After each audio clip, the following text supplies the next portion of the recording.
famili mo tau tau ko to pe mo la mai he fiaf ko ni ka pau pe he kai te tau lo pe ka si ke na po tau lo to ka pa ba ke ai ha mana ki ai ko no mau tau fai tau hi ko tai va si a tai nga nai foro na pe ya nai kai te fa tau tau tai va si e ai ha no a ho matia mo wa pe ya he lu pe mo wa pe ya he pa ti pe mo wa pe ya ai ho no fu te un ale dei ta mahalo pe na ka mo no ulu mahalo pe na ai na pesa pe mo ngai ba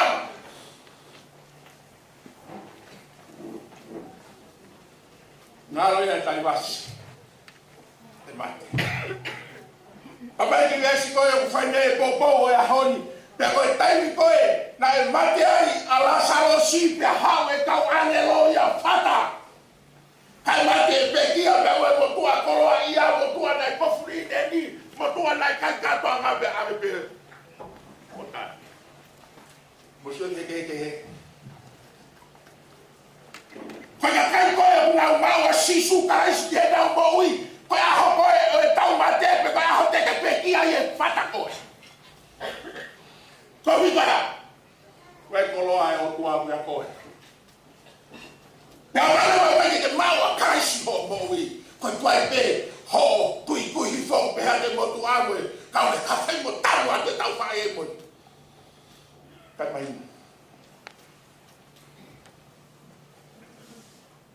o maringa ko e pe tai hu ka pa de mo ya ya tala noa na wa tu ba ki he te si e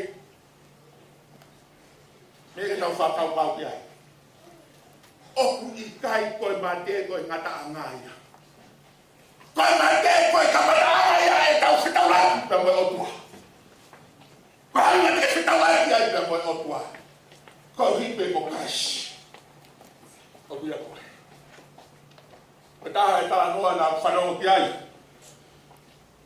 o se ta no da mo ti tari a Christmas pe me ati fai se tau ya de malanga Christmas kai mo lo atu ai kau na ngai o o da ne fai te kau ane po alu ko e ke lo tu kai ta alo mai alani kau mai mo tau ane lo hango ya fa fi ai lo to ga pe fo no ga pe a meresina me ko kau mai alani hango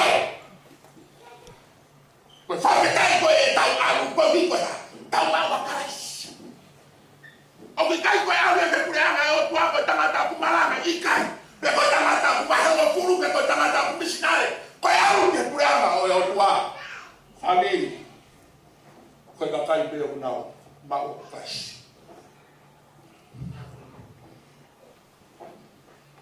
motor vai ele vai me rapai o teu foto com tua pe o ya ko era o hau e ngai fa nau ngai tamai pe mo fa e o me fa ngi fa nau ko to pe ki pangai ke fa he ma ka ke nau fo la tonga to se ngato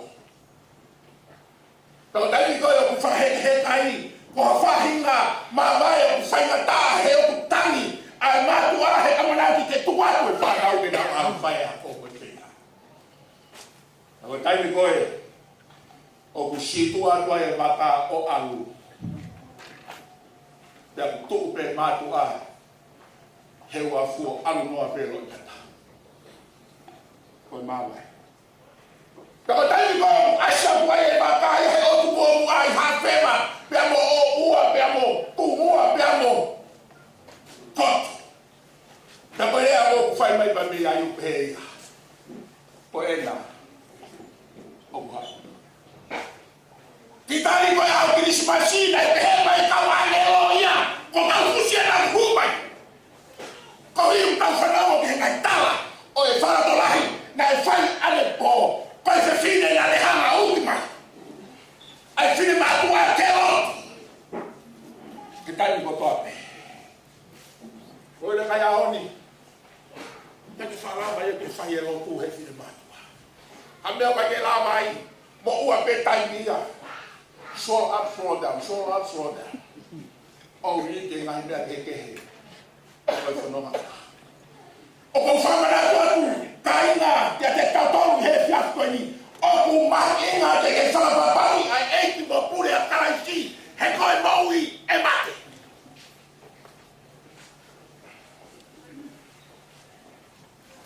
Paula Failotu Manatu Melie Granddaughter.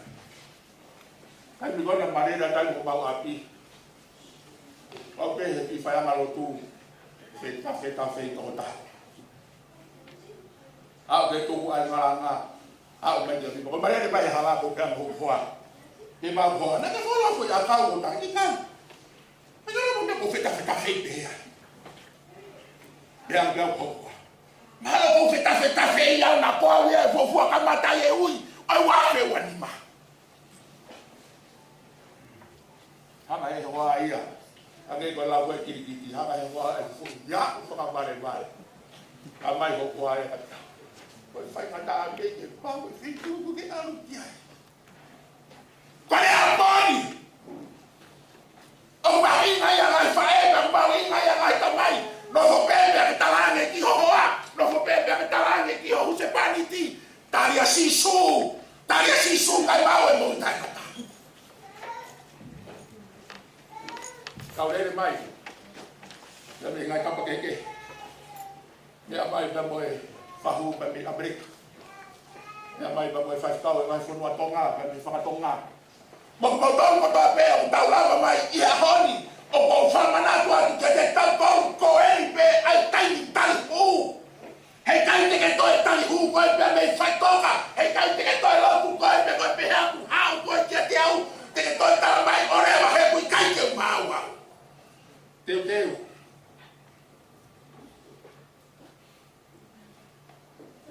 He koe ni pei tai. Koe ke he mate ai masiwa. Kana ni maua sisu pia fata. Koe fukoloa ia. Talang he koloa ia dia e parahame. Talang dala sarosi. Ai pe ki foi tu hua uma mai o fu vera.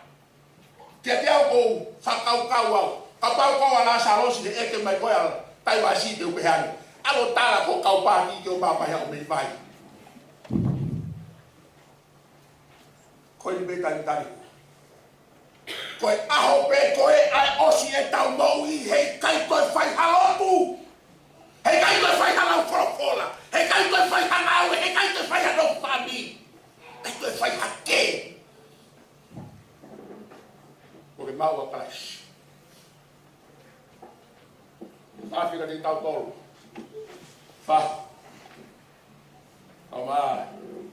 Cai na tua prima de outro mundo. No muca. Ouau. Fala babai. Coitado mau a cara esse. O tal mau é muito. O tal mau é a cara esse. Fata. Fata tu ko he kau angelo o ave. Patai ko yo tau mate o ke fu vai ha fu mau inga ya tau mo i ko me ko fai mo ko ya tan. Mo yo ai a ko mai ai o tua kai ke tau tu ko ta pe fu lai de peta. He kai ke o mo mu ate tau fai kau me kau malanga me kau ko na ki ka pau mu ya i kai. Ko tu mai prega o tua mai ne ta ha be o tua be ta me fasio. Fasio preciso. Fasio preciso homo. Ai ka hera ia ke hau ka pia. Oh. Na mau. Missionary. No one paid me for it. Vai o fulo sapa de kotobe. Ikai. Pahala mai ai o tua o tatau e pea pe ko fetu mabaka o tau ai. Pahala ai o tua ia te fakasio pe asisu ko fe asisu. Hoko mai o tua ulai tahat. Manu se fesi mo Kaufusi. Pahala ai o tua ia te fakasio. He ko fe asisu. Fe asisu. Fala tola ia hon. Vamos a Failotu esse assim. Vamos lá o coisa de pé até em cai. O dó vai mais fanal, vamos por lá. Vamos a cup pegar o ar todo. O mau. O mau in. ko i ko mea nai hoko. Na whakatoa i he tesi na toi whesio whaki na whauto tā noa. O na ke whakaukau kai aho pe tau mate pe a osi ai. Au ho fusi no o koi ki whaitoka kai au ho lau mari o koi te he otua. Ia ko ho lau mari e mo ui o tukutupa. Koe ni pe tani tari huu. Whai ho whiri au. Mere mai mo kongo pāsesi. Nei mere koane. Koe ha ai fuku lau mai e ko mau whanonga mai ai. Ka e whakapapau. Koe ni pe tani tari. He koe aho pe koe e tau mate o hange ko kaufusi. I kai toi whai halotu te mi whaitoka. O mau inga ke tauhanga hu. Pe tauhanga o tukuhangi. Ai ngai fumea kotoa pe aho nou ai ne tau fu ou. Whe mau ia ke tauhanga hui. Pe hawete ngai mea kotoa pe he mo ui o ia. Pe tauhanga mama. Fausi. Ala de motu ave patere pe. Fai ne kofisio. Ave patere. Ame oi de kofisio. Ave patere. E motu a. O kaya maya. Aku fakau kai patere ia. O kai maya e mafumea e kofisio. Pe ave patere. Na ke sio ke ui mai a hame na ke sio ke ai. Pe ane motu aia. Ku whara whata ku. Koe pulu. Pe ane patere. Tāna i kai ke kai haa mai a koe. Nā ke kai haa pulu. Koe kai noa.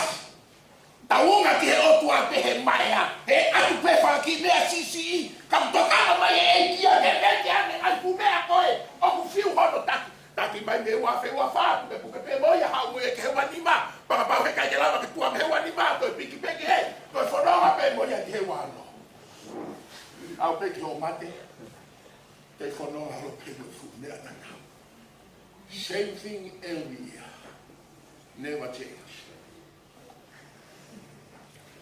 kaima tau vente File matua kau pau pena ke puke ki he kese motua. Bete tu bale ke motua. Wani ma you free to go. Do whatever you like. Kai whakapapau di pēr mawa sisu. Papau, na ka whai tutu uni pe koe motua. Pa kai tu bale ha whai ka marie. Oi file motua ke toi rea mai o whau mau inga pe ia. From to this year 2025 we have to share everything. Right? O te ke whai tūtū ni tō taha. Kau ke taimi. Fuhu e rohu la ke taimai. Koe ni pe taimi tari hu. Ko tari a sisu e whata koe. Tawa pau me he kai te ke mau a sisu whahu. Aho pe koe hau mate Amerika. Koe mau ko sisu. Te ke hu ke fupuhangi ngila, pia koe whata koe pe aro tai. O mau inga, whapapau, sisu e tau mo ui. Kai te ai haki, me e nai kalanga ke sone papkaisu e toa. Papkaisu, whatomara, e whapere more angara. Kawa me whai kau pukina ki kau tolu e o tua. Koe whorofola ku kau whanau tu. Tene. Koe te mou. Lo nea ko lunga ke kau hiwa tuku. I ono tolu jau walu furu mā tolu. Tolu walu tolu ke ui e ki pe tau mai ake wha. He wani a rea koe au ki hapu ato mai. Ke mou whanau ngā o kau hanga hanga wha. Ke ki hiki te hiki o whai ki he wani. Keu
ono nao nao.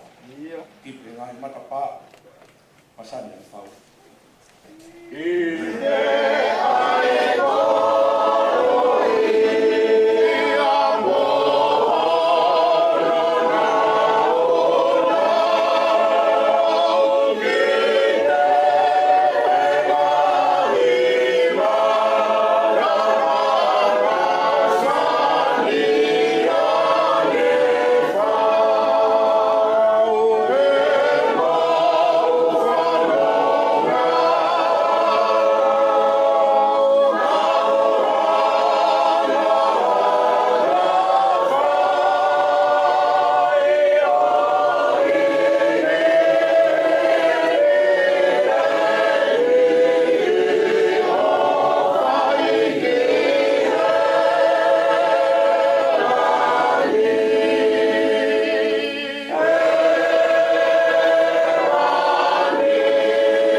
Si Kaufusi Kolomalu.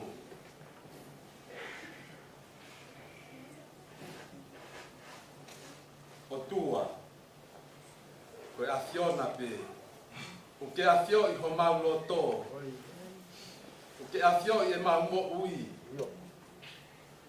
E mau tono no mo e mau vai vai. Ka kia Kaufusi. Kone I e fata o e afiona. O hange ko mautala whakakoloa o I houa po e ni. Ka ko ki mautolu e ni. Ui tou. Ka mai whanau. Ko ki mautolu ko toa pe ka ngā pirikini. He mo ui. Toko nai eike ai afiona. Te mau wakaua pa moho afio. Ma whawhetai atu e kōsteri o e whiawhini. Ke whamanatu mai, ke mau manatui, e ai aho, te mau mate ai. Ke mau matu aki teu, koe uhi, koe aho ko eni. Ma mau whawhetai, ke toe ompe I ho wholofola, ai mea ke mau teu aki, ka ko alo pere so si sukala isi. Ke mau whapapau ia ke e mau mo ui, koe aho e mau huai ki tua, te mau ilo ai, pena e anga whe, te mau whaifatongia, I mamani ko eni. Mau whamalo atu, na ke mea ofa aki ai kaunangani ke te mau tolu. Nā ni hoko, koe waifi ke huse pāniti. Nā ni hoko, koe whae ki e whanau. Pea ni hoko koe kui ke whangamoko puna. Koe tuo whewhine ke whangatunga ane. Eiku mau whawhetai, no tonga ne whainga mai he mamani ko e ni. Nā ne puke ki he afiona. Pea nā ne whakahai he ene mo ui. Ai afiona. Pea ku mau whawhetai. Ko ne whoki aki ho afi. Koe mau lotu. Toenga e mau whakawheao. Mo whakaapa. ke sino kere kere o kaunanga o Failotu eiki a nonga ai afiona ke i umotua ia fahu ui tou fai whekau ka mai whanau mo ki mau tolu kotoa te ta me whakakoloa ke whai o lilingi lorotonga e wike ko eni e mau whanonga mai tāpua ki ia eiki whakaaonga e wholofola ko ia ia mau tolu mau kei mau e whainga maari e he maaman ko e tāpua kina mai ho se vaniti ta me wholofola o ne tuku mai ma mau tolu he whiawhinu toi ngai polo kalama o e whiawhinu mo ngahi Manatu Melie te mau whanongo ki ai he whanonga nai whai mai mo Kaufusi tau mau toi aonga kia te ia whaka aonga ia eki he mau mohui he whiafi koini mau whuakea ki mau tolu mo toi ngai whiohi o aho koini koe mau lotu ia mau kore kotoa eni ia kalaisi ko mau whaka mohui Amen. Moimoi mai da boa.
Vai malu bene taka wo hiki mai Fetu'upongipongi.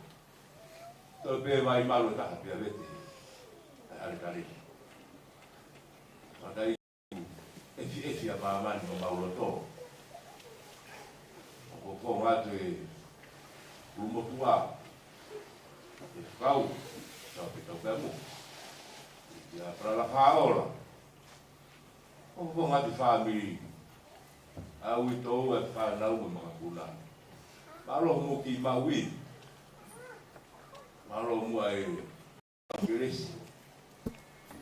Ia tu toa bebu whai rotu whamiri rotu whare o i tari ko Kaufusi. Ia no me fie maari e ku haa whamiri. Ia i alo maari a natura. Merino e ngahi mea ko toa pepe a whai ngofua. Te kau pehe ku alu ki whee lotu mo te ia. Kau nei pai kau. Kau te utou. Maro lahi tō katou hini. to si pe. Pea whakaheki heka whae koe. A ko mo ulawa mai o nahu. O tonu i o mo katongia. Ke sipi koe. O to kua koloa o wha. Wa ho ngā koe whamaro. Taonge o tua. Wa tu hei vika ti motolu ka tanga tei koe ki kau. Uhi koe te waki whakaheki heka whae koe. Peha noa, pe mari. Kuru e whaami. Amana toi pe mai whakau whala. Amuai. E te upehe utau mea moe whanau he. Ngā mea tukoe. Te polo. Mo mea te musia siki ai. Ia, ano. Alo. Ai pa Moimoi pe wai ki programa wat pa tu hoke te vire o Manatu Melie malo Paula, kalau fakal maklum ya telah fatal kakak tu formuan Failotu kamata tahu kalau tu fiafin atau Ouau fakal kakak tu fatal dia fiafin fatal dia ni Manatu Melie pea oku ata Manatu Melie ia tahape kau ngabilikin mahin kau fai kau Ouau ki whanau mo whangamakapuna. O whae pe whaam i whai hoa e taha mo e konga pe whai hoa e taha ni ke whanima mo e ke whakakato ai Manatu Melie. O wanga ki whoki tautonu o tautoi ki Moimoi kai orewa ke vilo me e teka o Manatu Melie. Pe ako i hono whakaipu i ko pe wheefi e whihi mai. Ai hap ke whakakato na oia, kau ke whakau ke kau i Manatu Melie i whawhiu. Pane hiri pe ko i tau kamata rea. Katoa i ume a te tau manatu te whamatala, se kau aki pa mo i kau nana Melie. Kau ngāpini ki te ngai te kākā kōnga ia. I tau manatu, i tokotaha, tane whilau e ia i kau hiko koe, kau hiko au. Vespe taha. Tolungi au Fetu'upongipongi mani mai i pipo mea peilau. Lolotonga ko ia, kamata rewa tau Manatu Melie. Tolu fitu lima. Ko i tau manatu eni ki he toko taha, na ne wheilau. Kātoa, tatau ai pe tuke, kai te kākā kunga ia. I he tau manatu, i he toko taha. Kau ka manatu he a kau, moia me tuku whako ai. O ku moku tā fua pe, ai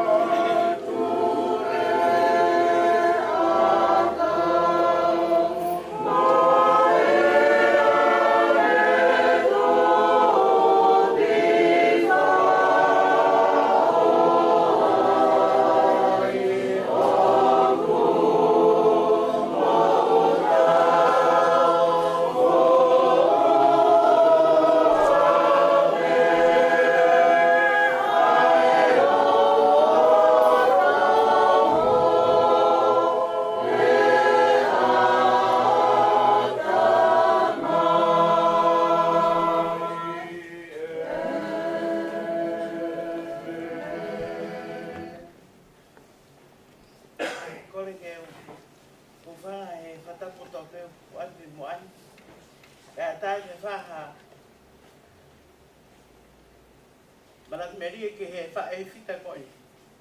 Iau e whare e rea o peiki o rea o haonga peheni. Ka ko tu peiki e whawhawhonga.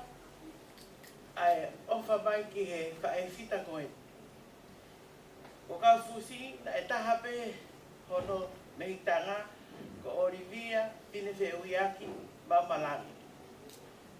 Paka Olivia kwane o whanato o fulu. Pako ne tawa whiwhine e ua, ko mere, ko whae o lahi, ko mere, maumalanga manu. Montoko wa ko tapu, ki tea whaasisiro. Pau kai ke na lava mai, ka ko rere mai ki whawhawhonga, e na ofa mai ki he whae whita koe. O fuafuo te loaki mo Kaufusi he kurere mai hono birthday. E te omoi ene hoi mai mo ne ofa. Mana me tangana e whai kotoa mai kia patik mau tō. Mo malo ki hono hoa o whaanga. Nei tū pēr ti tari me Fetu'upongi he pauri. Ke whai ai loto Kaufusi ke ne kuki mo hape mea mo fie mao o mohu mau pe ai te pire he pune iro. Ko vai angaia ai mea kai. Ka ko kai kia ha me e te terere mai moia. Ko o whape te ne awe kita ka whetu neo e ne lau hoa taha e te inga mai ke te au mai ka koe o whape ko ne awe kita ka whetu. He kutau osi ilo papapau ai whetu o ko au ki aia. Kaufusi o ko o sapai atuia i he kau angelo. Ka koe mea tau whaam ki ai ke tau kau ngā kau whataha moe. Maranga i whawhini koe taipene o tarihu.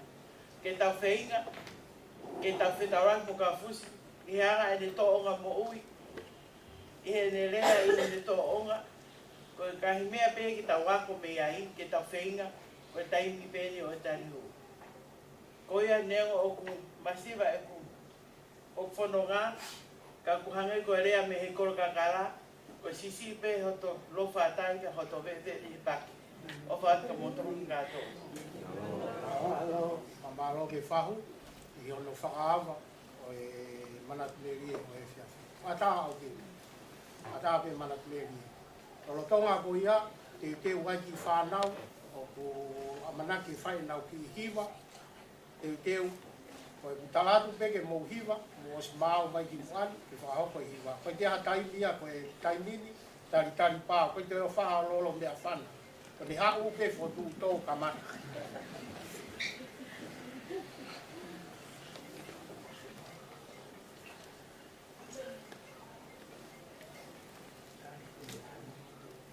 O ko i ka i te uke i tō ka i ka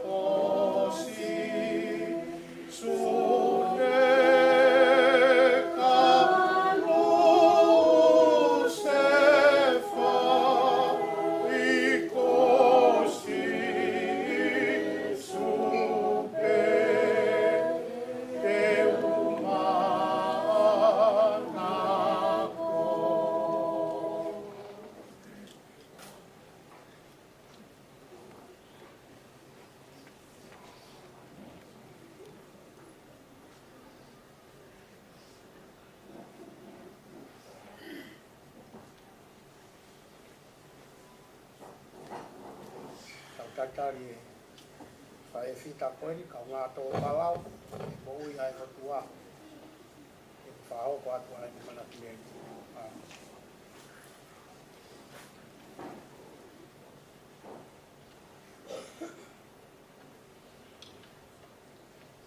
Ko kore pe ke uwhanga atu i ngai whakatapu ko sanoa whaki.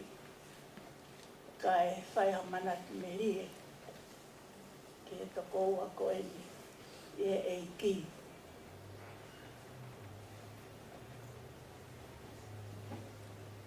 Ko Kaufusi, i ene fōfua hao ke whonuani, nā ma whetaulaki. Tu o taha, tu o ua, tu o tolu, pauhanga lewa o mahinoi a Kaufusi. E whahao pe ke atu koe o mere soneleka, o ku mawhakamata amaki mo mere he whungai lau tui whasapate. Pea, nei, toponi lahi au pita ngai mea ka maua he tawhaaki ko ia. Sa he taimi la ma tautou tara no ai mo Kaufusi, pena imahino ka te au, ko whewhine mo i lotu e. Ko whewhine tui. Pe asiri ai ko taimia na ku feo fe o hea me ngai whainga tāla e whanonga anga. Pana e kau lelei au puta e mawha tala noa. He na iai e ne taumua mo ni kaweinga na ni hanga o whanonga i mai. Ke na hakoe ke whanua niga na kuanga ilo a whai testo kaweinga na ane tuku ke ne whanonga i. Pa teni tui upau ke ne kuna. Tau malua te tau whakatoanga i te he mahelua iwe. Toki nau toki hao leo sasto kai koloni loko tala noa ki ai. Pea hao Kaufusi mai ki whanau pea toki hao ati tai. Nau hao ke whiohi anga. Ko mawahe rewa hiau kai ke mafu whawhio. Ko hi na ku ngawe na ke ofisi kone to kai kolo. Ko tai mea ko ia, ko tai mi ngawe lahi ai pia anga to kai kolo i he te teu ke whatau e apko e ni mo langa e apko e ni. Pea kai ke ma whaatala noa mo Kaufusi ka nau hanga peo o Moimoi a mea pena ni hanga o tala mai ka teo he ulaki taimi. Pea te to mea la lahi pe ko uio tua hiko taimi. Ka pātou na whaatala noa ka Kaufusi o si taimi au toka ke se kau. Ka ko whi mape ke to mea la lahi pe a mea o ko na ilo koe kia Kaufusi. Ka ke to mai ke he tokai kolo na e ka whewhine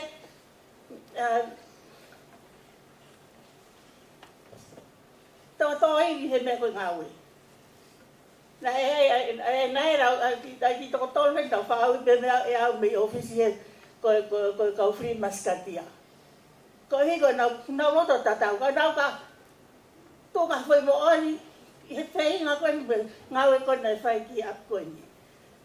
Pea ko Kaufusi o ku whakamuimui atu. O si whanonga atu ka ale tau whaong.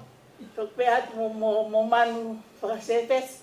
Pea ko Kaufusi nui atu. Ko whai toko tolu ia na uwea ko Kaufri Maskatia. Oa na ka whainga ngāwe a whihe a ngāwe mea te nau tuu be.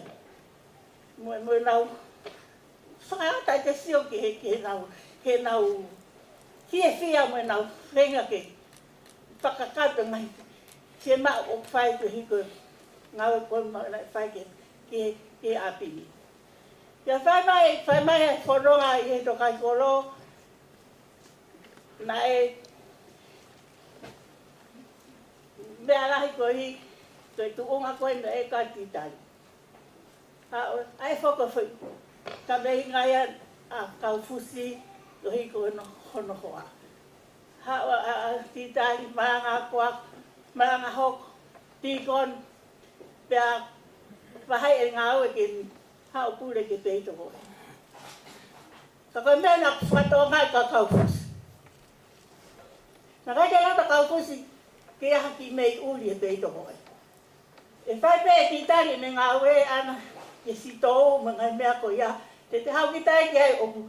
O loro pe o kai pe. E ki mea Kaufusi tu o loro a te pile koe. O loro a te pile koe. Pea maa motua. Na kai te lawa ke ma wahe Kaufusi mei heni. Ka rewa ko maa tua. O rewa ko ngila peito. Pea mau pa moe holo. Na peho no urunganga. Kai kai he pea hau ki tai mau wahe atu ki e whianga mufo ya karaisi. Na mawa ko ia o stu ia maha ki o Kaufusi. Na kai kia hao Kaufusi au o maha. Ngā wapea Kaufusi hange pe hatamu i lelei. Ene whanga ko kula koe, ene ngā ue ki peito mo mea. Ka mau hiki atua ki he, na ia lewa mau kulu ko evangelio. Na taki ai e whase kau tautala noa. E hain tautala noa. Takoi. Takoi Kaufusi. Ko Perenaise. Ko hoa kau sea vai fonua. Ko vika. Mau ai mau ki kulupu ko hike mau lawa o hiva he mau alko aahi. Mau ai mau aahi. O kake me ma Kaufusi au mama. Alu pe mau Kaufusi mau alu aahi. Kamata me fitu koro alu ki ke down. Aahi ko e mau mea. E mau fononga. Kai tisepe kita Kaufusi. O si iri ia pe. Kaufusi o mama. Maka mawat ka fetu o ke mata hai. Ko e tau heni Kaufusi sai ko ai ko ni. Ko e maranga pe au. Lau fora mo fai to kon mo bia ko to. Mau aku mau ostente ma to. He kita mai hai ni. Ke ko hai Failotu he ko hai. Mau to ka pe ka fetu to ta mai. Pakalata e mau alu pa mau hiva. Ya mai he tai oku kai ke te fa'alava Kaufusi. Ta hangale vai ma ai vai mau kulu lotu. Angin na panong ki ai o mau ha pe ki a ko Kaufusi. Ko ai mo pe nai si ko man se fes ko to ha pe ha ta huang. Ya huang. Ka ko mau tol fu to tol ko to mo mau tu mau ya. Tai bia ko ya o ko ngau ya patitaria to ha pe he no a ta. Ma ha mo faite baulot os tu ko tu apo pa mau ki mo ko Kaufusi penia o mo ha ko no fa mau to hengi ke te fai mau lotu mau to tu ko vai lotu ma to mo ha ga titaria e lo que ta he se ai ko folo ai mau lotu ma to ta pe ulunga ya o se fine ko ni nade manako yelo. Pero ako lahia que tau ko rico que tau fononga como si o ve o que ikuna Kaufusi ai kavenga nani tala mai ka tau nani tala mai ka tau e kavenga nani ra fononga i pewa ya asi ai pero tonga fononga ko ya Kaufusi ko tonga fononga mau he fuai halaia o ka ke lo te anga fese ka ke ka ko hi ko se to ni aki he tui mo lo tu ta kai ku na me ko to pe ta ko ya ku ki la de si se he ke to ko ni ka mau kau ui ko ka mau to ka was ko la ka tu ya ya ko fai se kau pa ko le sei batuete lahi ta walu mo futu valor vavitu ta ko ha ke awai pa ko ka ta ko madu Kaufusi ko Ameria a fenui ko ta me ke ko akanes fono ko nausi kuliah ke foi tol ko ka mau to ni mau ke ko nga ke ka ke he ko que falava que matara ko me ko que vi ai foi que tu foi tamo ko ka venga que te fono mai ko pau que tau lava beia Lotu tui ko ya ku ala ko me pe ko manatu i Oh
koe ni, ka wau kai ki mau mea i, ko ia ua ana, ko ia ai composer, o i fo i hiwa pe ko e na tau toki hiwa.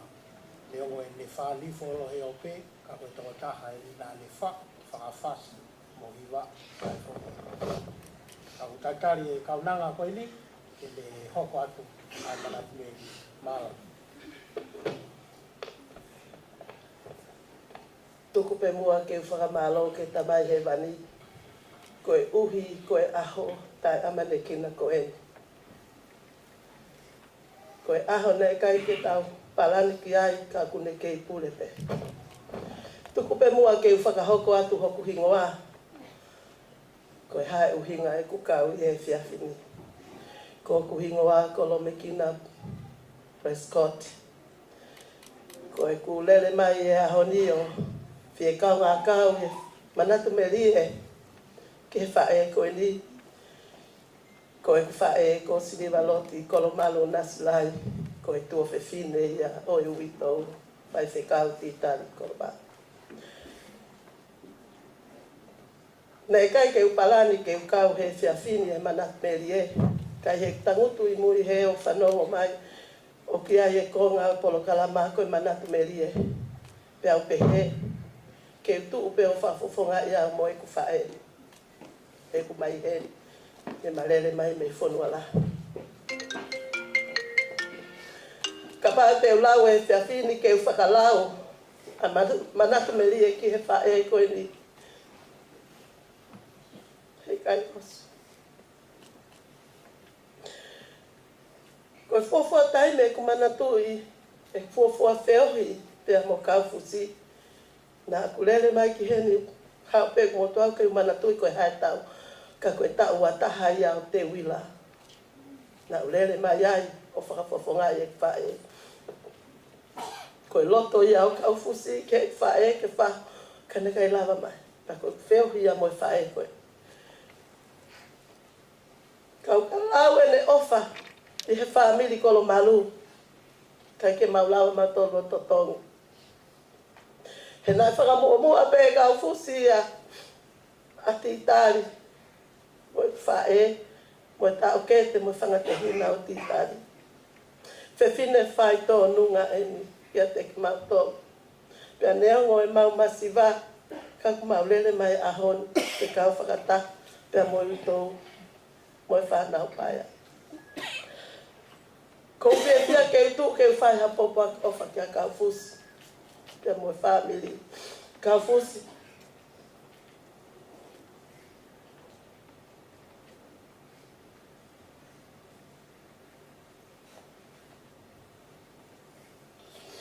Hane ko e kulau. Ke ofa ta be ko ia te au. Akosi. O he tau, ua noa ua whae. He taim pēnā mausi o e whai kui whare maha ki ai whae koe ni. Nei rere mai ai moku ki te hina. O aku mai, o si o mai ki ai. Pa koe rea e whae koe ni nai whai ki ai te au pa moku ki te hina. Mo whoki pe. Toi o ku tau lahi a oku. He taimi nai a ua ngea ia tala kone si mālolo. Ne ulele ke Facebook a ke whakasio. Ne uhanu. Ne kai ke tānga petaia. Pepa te wila ke mawhai. Ko e kupilo mei tonga. E ku whakao ke mawhai, ko e rea pe mawhai. O whe mau ke wau. O whakahe ke ka Kaufusi. Ko e maheno ia ki a ki mātou whanau. Ai ofa a Kaufusi he mawhai.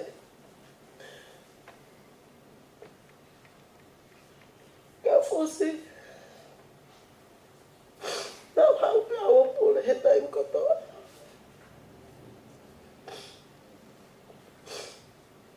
Pea nau ilo pe ho o whai ati tari. Ne toki mole atu hok tau ke te iti se mai wanoa ua tonu. Pea lota Kaufusi ke a uangi ki Amerika. Kanai kai lava. Ko inga pe, ko kai ke lava te whananga. Ko mahino e ka mautolo, e whewhine whai tōnunga koe ni ene ofa. Ene ofa koe he Kolomalu. Na kai toi ilo ia family no moka. Kolomalu ata pene mo uia. Ko mau ha o falahi ki a te koe Kaufusi ka pehe ke tahine whahu e ahoni. O whatu ki a te koe. Pea moe family kotoa kai pehe ki he whanau. Malo no taritarele a moe whae kai pehe ki he tamatala o falahi kumau heni. Ko le whakamole mole atu ka pau kou kau noa he ahoni i he polokalama. Whakamole mole i ange au.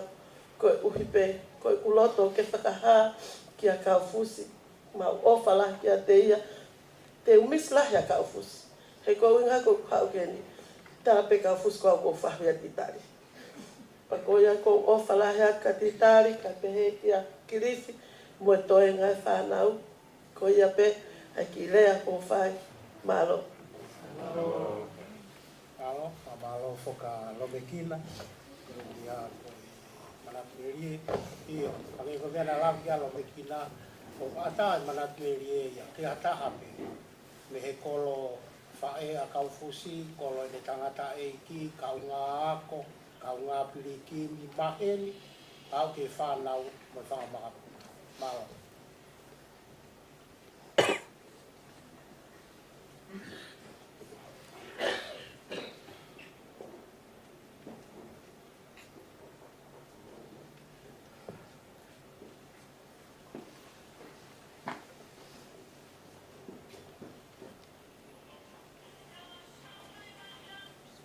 For those of you who don't know me, my name is Lolini.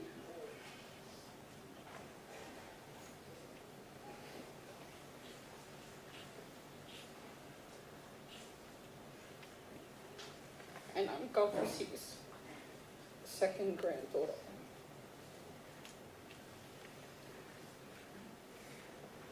Out of all the grandkids, I'm one of the only ones that's not named after anyone.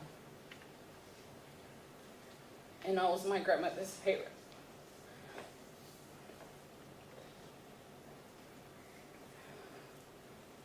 I tell you how I knew.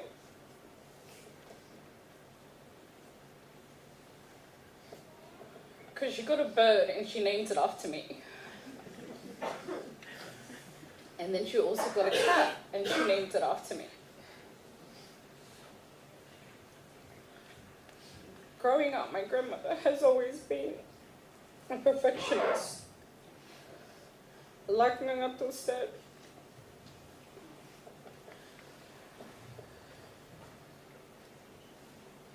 she used to always watch us clean and used to always correct us. That's why, Jess, for the scene, I'm very good at cleaning.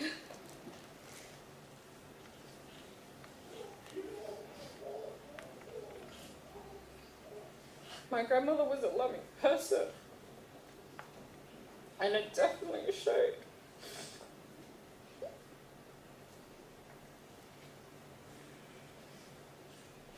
She loved each and every one of us grandkids equally, even though we all knew I was the favorite.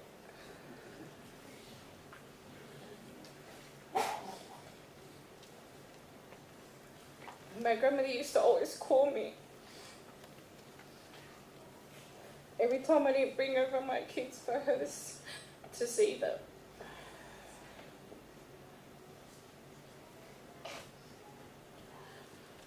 It got to a point where my youngest, Nuku, used to always live at my grandparents' house because my grandmother used to cry every time I took him.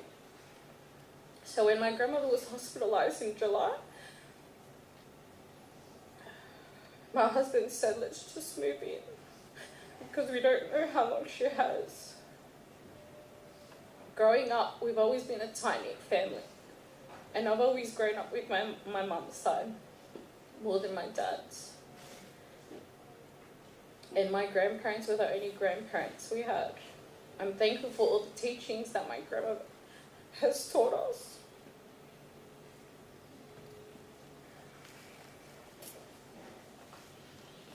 I'm going to cherish all the voicemails you've given me.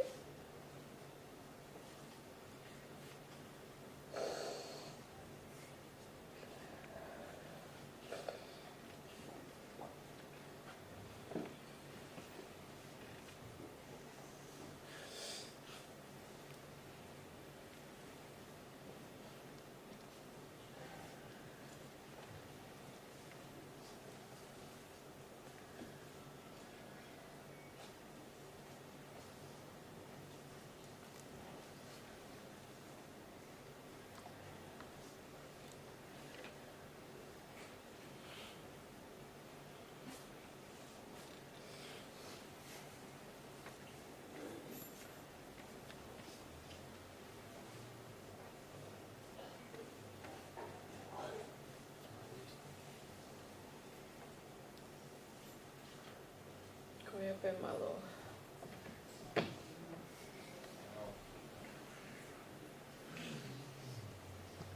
Alo, lao ke makupuna ko no Kaufusi. Failotu Manatu Melie. Tatari kamayo hiki loli kwa watu Manatu Melie.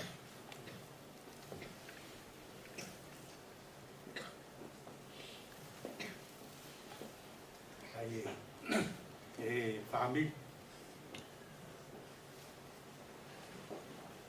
sai family go fia e penga mari ko ni ke ko pe la mari te tau al me kamata tau o Failotu ke whakahau ko ki Manatu Melie ki a Kaufusi ke a o whalahi ki a Kaufusi o ilo i ke o katu i Fetu'upongipongi ai ka ko ilo i o hukeni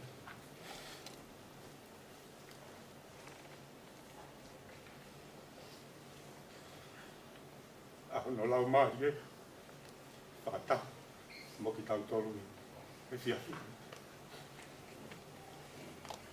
koe ku Manatu Melie ki a Kaufusi koe ko Kaufusi koe whanau i a haku me ki tanga ia tale mau tupi tō mai ku sio ke ta mai e ni nofo tō kanga ke o ta mai ki koe ni ki a Kaufusi te mo te ui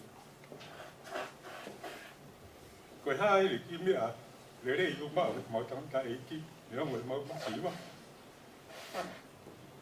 na le alu mau pe ke o ngo fina mai tu a koe ma tai mi lau hao ai ki he bonua pe tu o huki mo tui api le tō ma bea ki ngou na koe tai mi koe pe ku ka ake au ki ngou e api pe to Kaufusi ko hao tai ka kotoa ko ia e whaami whakate mo mamata mai ke ku taha koe no Kaufusi koe ni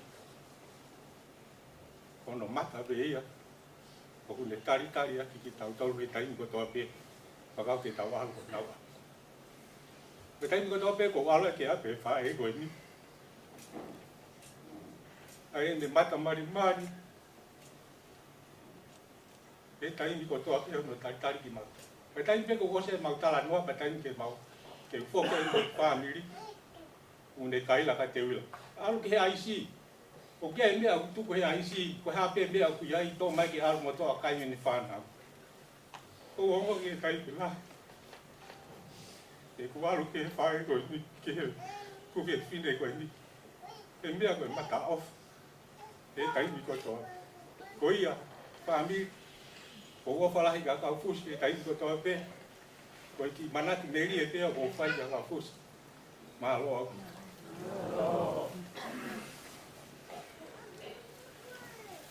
Mahalo. Tapi Manatu Melie.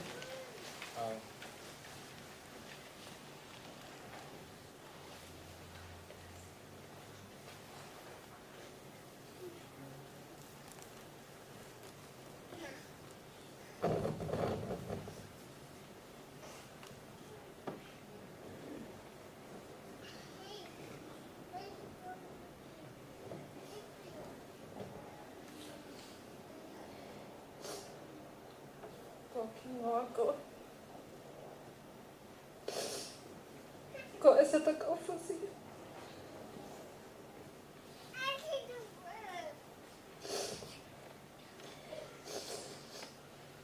I'm the namesake of my sweet Nana.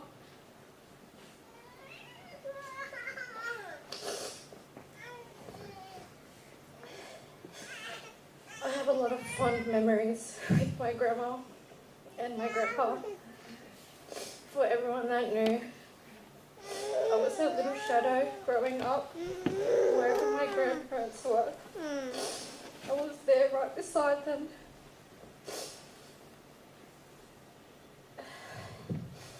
holding her katatohe tapu in her ear, and sometimes a big leather jacket that weighed more than me. I probably spent the most time with my grandparents growing up. I spent every single weekend with them. I would cry to my parents every Friday night to take me to their house so I could sleep over the weekend. I would have to be extra good at school because anytime I was naughty, my dad would tell me, okay, no Ma and Ba's house. And it would kill me anytime they would say no. And then came Sunday, and after church, and they would have to take me home, and I would cry to my grandparents to tell my parents to let me stay one more night. My grandma would always feel sorry and tell my parents for me to stay one more night, and that they would drop me off to school Monday morning. School holidays would come by and I would get so excited because I knew I got to spend more than a weekend with them.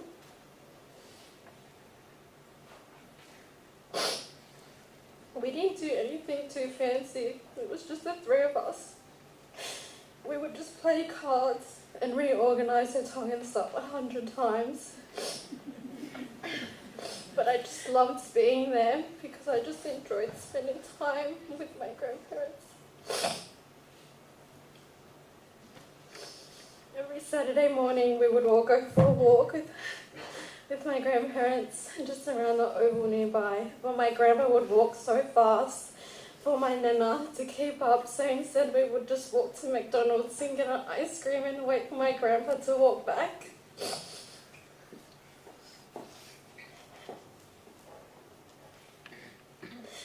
As I look back at all the stuff we did, I thank my grandpa for being a part of my childhood and really making it the best. I tell my husband all the time about all the stuff we did together with my grandma, my grandpa. As I grew up, every time I saw her, she would say to me, I hope I'm still here when you get married.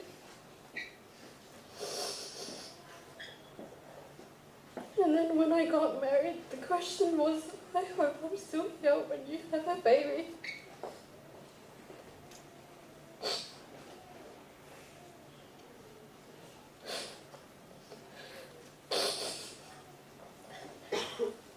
I fell pregnant back in October last year, and I cried because I was happy that we were expecting, but more because she was still here to share the news with her. She was one of the few people I wanted to tell first.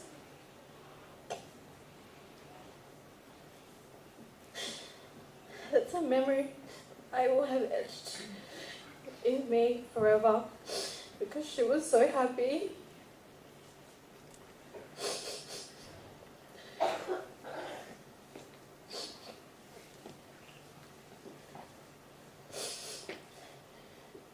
And then she would always ask me when I'm due. And then she would be quiet because she wouldn't know if she would still be here.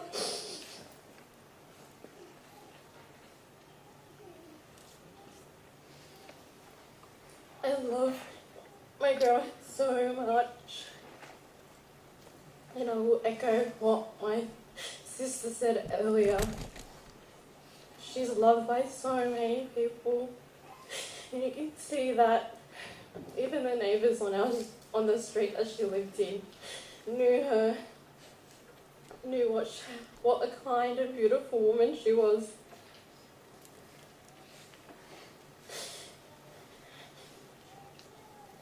And I love and will miss her so much. Go ahead, Paula.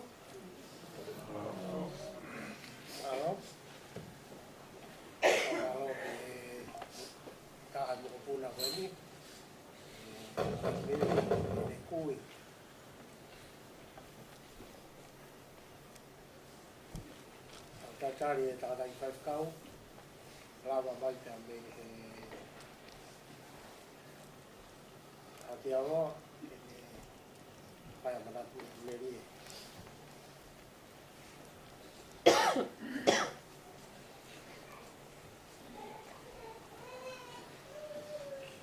O gore ke u whakatap ke a whio e o tua i o tau lotolotonga. Tap ke whahu e ke sea e Manatu Melie o e hoa koe. Tap ke kau tangata ki whewhikau. Ka ke ulu motua e whamiri. Ui tau kau mai whanau. Ka heka ki tau tolu. O tau hao whia. Ai hao whanga i ki. Moimoi me kau whamatalat.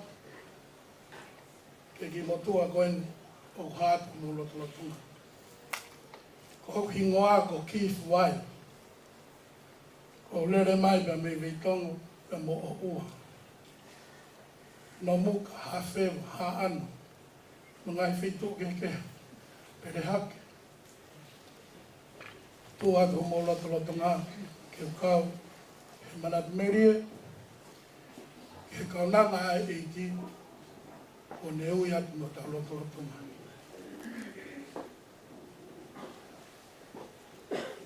I hanga i whanong e ngai Manatu Melie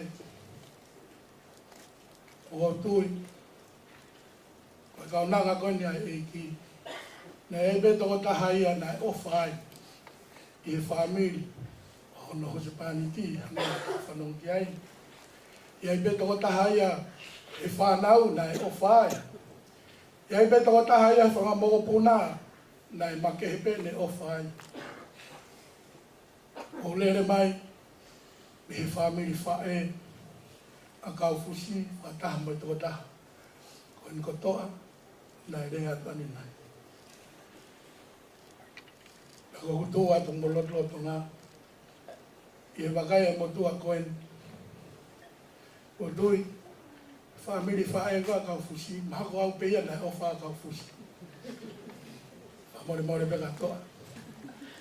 Ka hia kuilo, he ku hau ki he ni, hange koe, rea na whae e toa.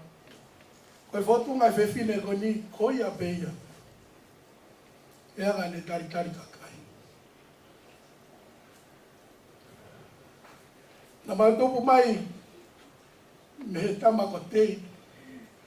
Koe fofua te ia na whanofo i te koutoa. Ke hoko koe e ki tau whanua, no ni hanga tau he awai no muka. Na whanau i he te e whine kono ingoa, ko anahala mehi. Pea maari anahala mehi i o ua, te tangata ko te wita soa tame. E ne whanau i e whanau i toko tolu. Koe taha ia ki nau tōru, ai whae koe, ai pekia, koe whewhine ko mere naite. Ko mere naite, ko me hitanga mōni e whine eki.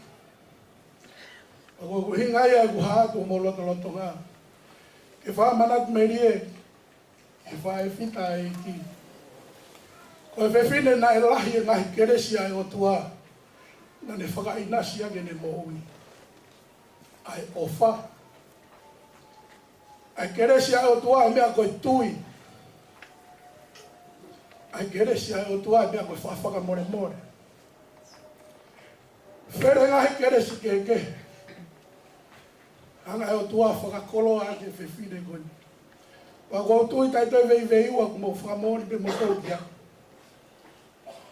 Koe whewhine na makehe ne urunganga. Palo pena ku aha whahinga ku sola kia te au.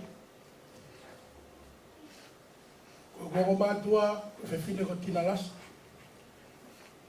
Pena mo ki motua whaiwhikau, ko sihiki atu, na whaiwhikau i tokai kolo, ko pitalai. Ako whawhita ilahi ke he o tua. Hene o mea whainga maari, ke huheni ai te tau kauwhata. He whewhaka maoni aki. Ke ui atu he o tua e vasi koula koe. E ne kau he alofi o lana. Au te hitu ma loto whakapa. Ne o kai ke u kau au he fotu atu pe bei mua ni. o lele mane afi, whakautua pei tua he, tala mai he, ongo tamai tangata Kaufusi Kolomalu kau. Hau ko alake ki whara, koe ke kau koe he nofo e ni pata, koe mea nuku ilo ia iau. Ni ongo kutunga whai kau, ka koe mea ni a whamiri. Tuku ke whakautua atu pe mo whanau, ke whai e whatongia. O whawhetai lahi pe o tua. Ni onga neu ia te kaunanga e ki mo tau loto lotonga. Whawheta. E hui ki a. Hange ko tau whakakoloa nei whai e whiafi koe ni. Kakai nak mao e ko sisu kalasi. O ku whata ki nau tolu. E whata o whata mai. Ki nau tolu. Ka ke nau mao kalasi ke nau moo. O ku tanu ki nau tolu. O ku whawheta. Whababalahi atu. Whamore atu na kuahangahi rea ku tōku tua. E mahe hei. Kore mege ufanga e tata o kalasi. O pehe ai ki rea, Ouau Manatu Melie, ke whae ofa koe. Tō lere mai, ke whonu anu. O ka keu toi nofo hawhitu. O ko hau pēu ki ai mone whanau. He uilo, ai whungani e ofa kalasi e ne mo ui. O lawe ai, mo ki whamiri, tua au whatu.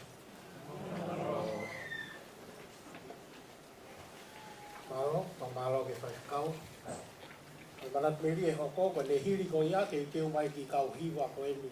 Ai whanau ke nau hiwa i o kalama Manatu Melie oi aho. Malo ata pe ai pangai o Manatu Melie.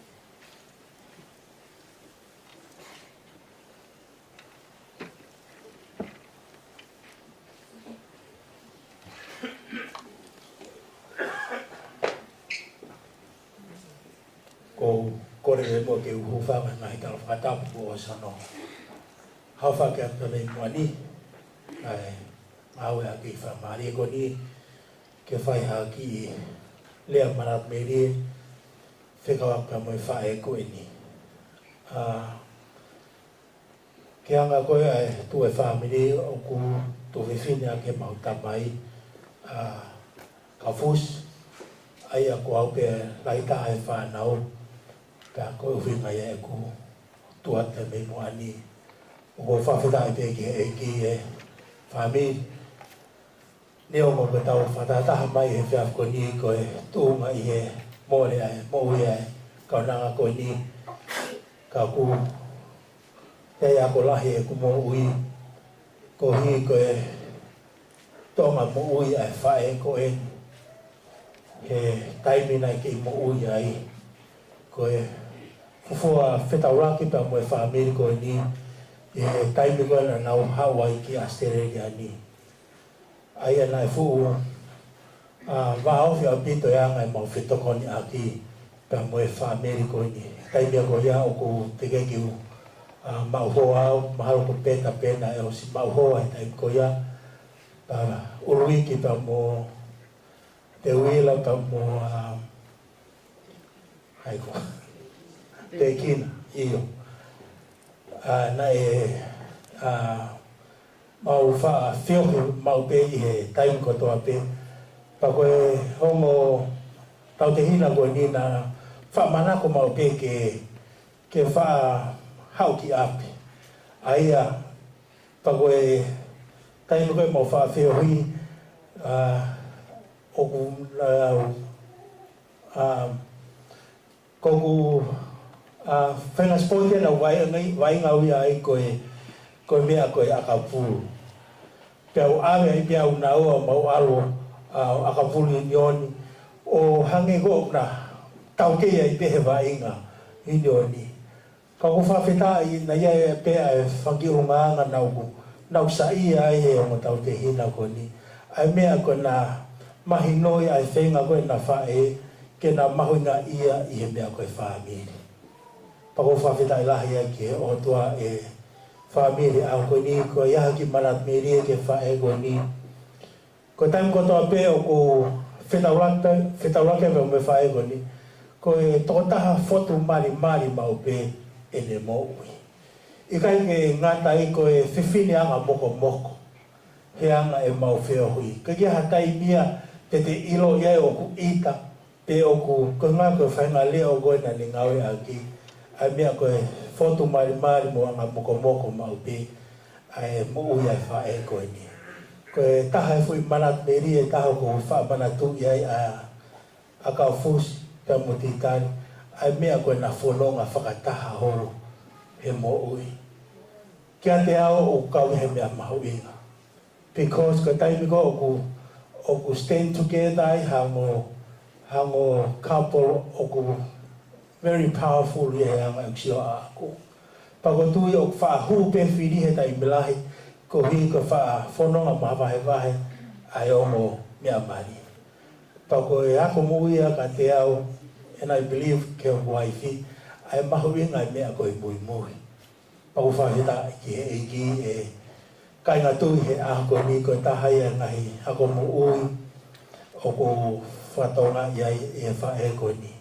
Nā mau fu whetoko ni aki wā ofi au pito ka mo titari ka pehe fo ki a Kaufusi. He ko hui ko e kawen he whae na e mahuinga ia he mea ko e whaamiri. Ko tui hange ko e ngahi Manatu Melie e whekawaka me whae ko ni. Ko e taimi kotoa peka ne whai ha mea tene toa a hono lele i taha ke whai a ke ae hui ngā ue ko ia. And I believe ko e spirit of excellence ia o whia mao. He o tua he ngai a koe ni pe ko e tawhau whakalao maari e tawhau ki whaka materi ka mahu inga e tea mao pe ae whenga lau maari e ko ia ko lele i taha. Kata ki weka o ki introduce pe au ko hoko e tausi a sa te whainga tulak tau na e ama piwa no muka he na e whaere i au i no muka na kai ke whaere i au i tō pa umo ilo pe mo tore whainga urungaanga whakai no muka some of yous ai mea ko e taimi ngā ko whawhina i ki he iki o ku nionga ai fotu mai mari ai whae ko ni but sometimes na pe he hono runga ko ki tala no atua pe ni o whae pe ko hau ko o whine la hei o whakae ke mai na kau wifi ai Emanuela ai a ko e siasia na whakatu me tanga vika wheels pago Christmas ko toa pe o ku whahau ma pe ka wifi ko ni o wifi a pigo o Kaufusi. Pa ilo koe Kaufusi a ko e whakamongo puna ina a te ki pa mo soa pe. Ai fia e whae ko ni. Because ko e taha ne whae mahunga ia hono ta whaki no muka. Pea angoro e whae ko ni o wheloa ki holo ka me whakamongo puna. Pea, whare a hua whiwhine a koe, because why is she like that? Ka kohu ngā ko ni mahunga i hei mea koe whāmi. Pea whare pe ko whanonga hua whiwhine a koe, o ne eke ia, pe ko whea e tamasi heni o kuhingoa ko sā teki whai ngā tūla ki tau. Ai mea, ka ia ko whoha ia o ku whahingoa koe ki mauta mai. He teke ko hinga ko hui ko ia. Kaya ilo e he whoha wia, it's the name that he wears. Ko hui ko toko tahaya na te mahinga ia he mea koe whaami. O hange pe koe whae koe ni. Ko hinga utala noa pe he whaami ai mahinga ia e whae koe ni i he mea koe whaami. Ai mea koe unity i he mea koe whaami. O hange pe koe ko anga wholonga whae ko ni pa mo tīkari. Everywhere they go together. Pa ko tui ngai ngahi mātua e ni o ku nau mana tohe wholonga whakataha mo nau ngai oa. Ka ko whawhetai ko ako mo ia o ko hongo mātua ko i ko ia bea ki Lea Manatu Melie toa whātu. Whawhetai.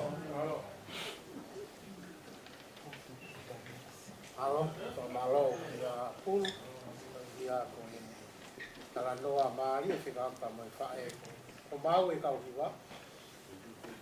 Ikai? I o ata e Manatu Melie.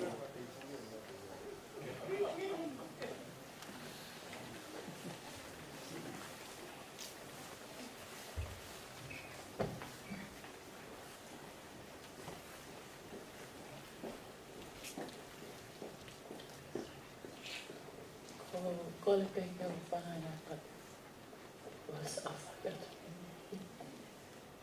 Ka taha maa ke o whai haku ki Manatu Melie ki kui ofa koe. Ko kui ngoa ako ko East Kolomalu tawaru pe. A whakaingoa ki o whiwhini lahi a Kaufusi. I am the only daughter between my two fathers, Ouau and their kino.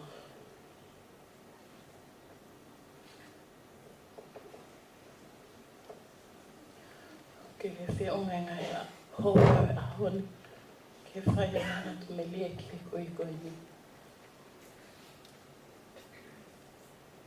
Ka whai pēha ki tala noa, pe kau aki moi. Koe ni. E a tā mai e mau kui si o lai. Na e lai pe e mau nofo ki hono api. Ko e hi, ko e mau fie tokoni ki ai. Mo e mau fie spend time mo e koe ni.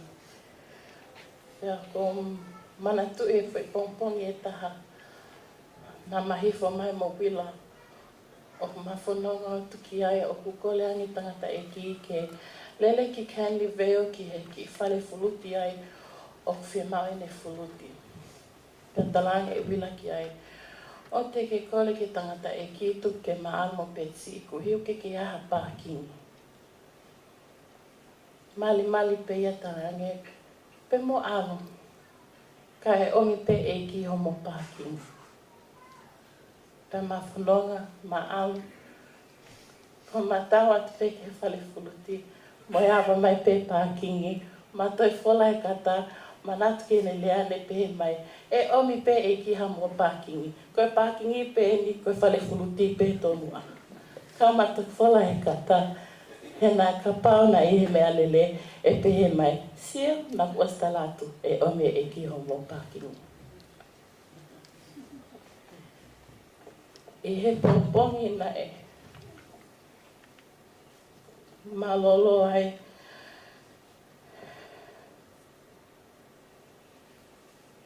tako ne mea na lea ki sisu tokoni mai I ende whaingata ia tako inga e kulea pehe. Because what I remember is, koe mea nane lea aki was so powerful. Koe mea nane visone ki ai, koe ngawe pe ia nai pau ke ne whai ki ai. Ta koe ngawe koe ia, koe mate aki, ai ko speli ai eki. Ai ia moe, grandpa. I e ku keisi I, koe mea ko manatu ki ai, e fi holo au, e huongo kui, ki e wholau, ki tonga he taimi kon whelenisi e siasto kai kolo. Pea he taimi ko toa pe, mau alu he tisema ko toa pe, o kune lea aki e mea koe, mahu inga he Moimoi he mea koe loto. Pea I he whanongo ki ngai Manatu Melie ai ka kai ni ihi. Ko whiwhia I he whanongo, koe mea ia o kuna lea aki he koe mea pea, na e show I he unganga ko grandma, that God was always first in her life. Everything that my grandma did, everything that she has ever taught us, kids and grandkids, was to do to the best. Ke lang ia mau pea eki I he ngawe o putawhai. I would like to thank Willa and Kesome for taking the greatest care of our grandparents. Every minute and every day and every hour that my grandma needed a hand, they took the greatest care. We as grandkids did our fair share to be there, but we can't thank you guys enough. I thank my grandpa. Every need and every want that my grandma needed, my grandpa was there. If my grandpa had to stay up all night for 2 days, 3 days, so be it. E ai ke ngai wike e ni e kai ke malolo ku grandpa ko ni foto ku grandma. That is love that I have never witnessed until I've witnessed through my grandparents. The love and the devotion that my grandpa had towards my grandma is unmatched. And I can't even find the words to describe that. My grandma was a humble and selfless woman. She laid her life for Christ. And if I can have an inch of that, then I'm proud to be her grandchild. Ko salute ka koe grandma. E ngai a kona. Ngai to kona. Ngai o to pe whai matonto. My father's was my grandma's prize jewel. Tēnā alo ki Perth, tēnā whoki mai, tēnā alo ki Perth. But every time they walked through that door, her smile would not stop. Grandma, may you rest in peace. You have fought a good fight. I can't keep count of the amount of times my grandma has been in hospital from when we were children. We were in and out of hospital, day in, day out. Especially in July when the doctor said she wouldn't make it home. Pakolea peia e maukui. To bring her home, she will spend Christmas with us. And Christmas she did. Kai ke he whawhitai ki eiki, ko ia peo pule. Ko maua o whalahi atu ka koe grandma, ka whakamalo atu ki a te koe e mea kutoa pe. Koe e Peki Manatu Melie, malo.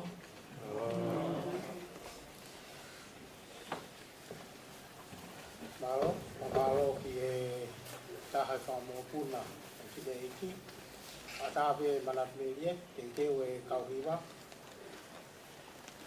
Ko e mea mai a e ka e whita meli ke whahoko e Manatu Melie, ko kore ke kauhiwa, mo takai mai hala koe, o mo whotu tuku he whamore more. Ko ni osipe Manatu Melie ko e di, ja ka matare wa hiwa, malo.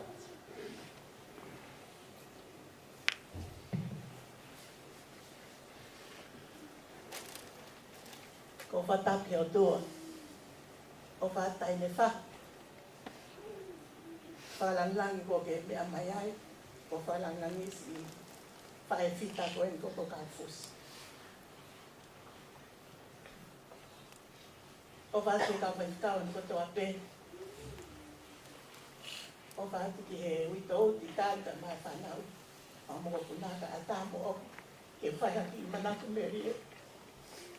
Ke whae whita ko en ka Kaufusi. Ko Kaufusi, taro ne lawa mai Australia ni mo mawheo. Fo feo hi au pito ko mau ki family mo whae ko en Ouau ke ne hiki ko. Ko whamo ani ki ngahi lea ko toa pe. A te whine ko ni, ko te whine o whamo ani, i ono huse paliti. Te whine o whamo ani he family o ti tariti.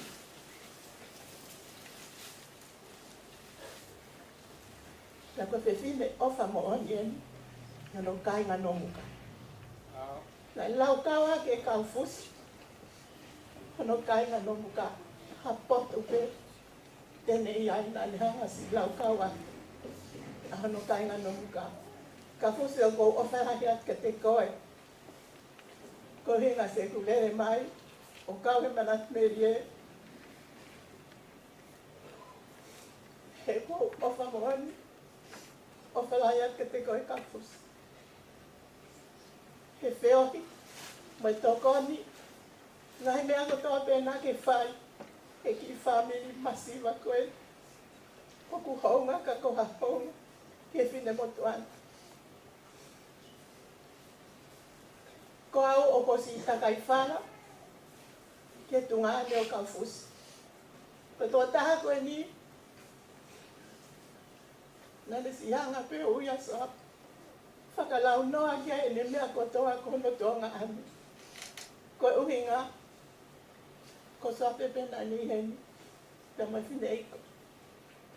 Tala noa lahi a Kaufusi ka te au, ki hana nau nofo i no muka. Ai whi ofo o whani, ai mātua,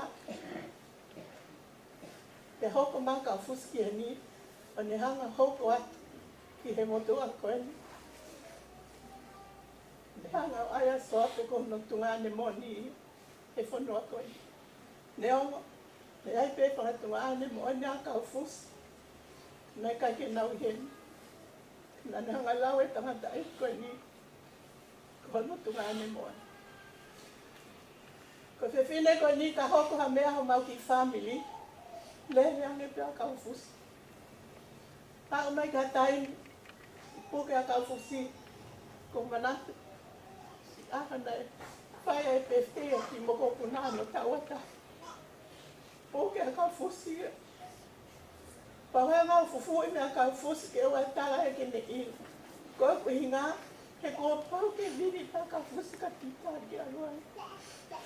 Kena kai ke uloto ka usio ke ni mama. O vale pau alati api Kaufusi e, o s'era mai mau fale toro.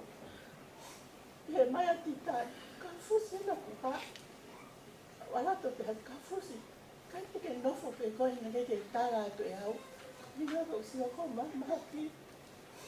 Tala mai e, o pau pe ke wha pe moko puna soate.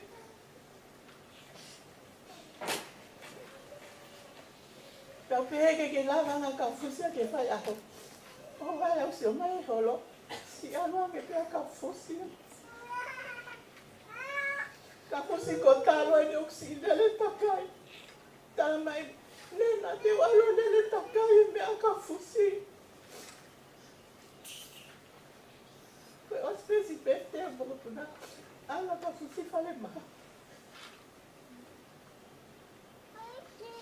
Ko te whine koe. Ko te whine o whamoon. Ka ne whai a mea. Whai pe Kaufusi ke rei taha. O ka hau ki ai ta mai Kaufusi. Tau whai pe rei taha koe riko e ki. Kaufusi ko o whaki te koe. Ki ngahi tāsi pina. Ke whai. Wawako ai. Ko talang Kaufusi. Toko tā koe mo ni mapoto. Ko whine e ki ni mapoto e ni mea koto atu. Ko e sa mea maulele ki ai ni mapoto. Ko pe hat Kaufusi ala koe mo ni mapoto. Ka mau nofu mato mo mau ni mamare kua koe. Ke ki pamia o mato me pia kento.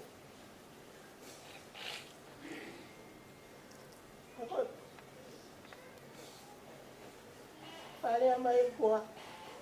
Ka tau hane o kuia e puki koloa, Manatu ia Kaufusi ko tu whiwhine ia. Kaufusi tale ui, moe ui, moe ui. Hau mea soate. Kasi puka lau noa tika.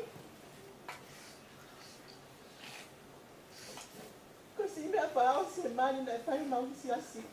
Mau si o mai si ai whine eki. Koe me si ui, ki mea tātai ki. Ale pe ma Kaufusi. Kaufusi ta koe ame whaka osio. Si whai whataunia ka koe. O koe whae e koe. Ka hoka mea no muka. Kai peke te tare Kaufusi a ke mawato talatu. O whae tāna ki mea ka ua peke ala soa po talaki. Koe mo oni e mai Kaufusi pe mau pe mona. Ala pe a soa pe ha mo se ni. Ala pe a soa pe whine tokoni. Kaufusi teke alu, tau tau tokon ko tungane.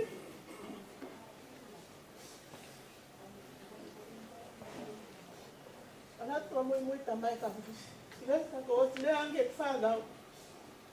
Mo tokanga ka soa.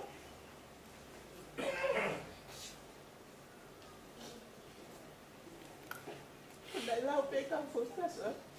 Kono tonga ane. O ofalai ake te koe Kaufusi. Ko fia lai pe Kaufusi ko iloi. Whaatala no alahi. Kona ki moi ho mo ui tātai ku. O si tala mai Kaufusi. Ko tautari pe auia. Ko hai pule ai o tua. O si mau maari e auia. Ke waru au. Ka me tai Kaufusi. Ko yanga e tau whanonga. Tau whapapau. Tau tokoto i fo. Mahino.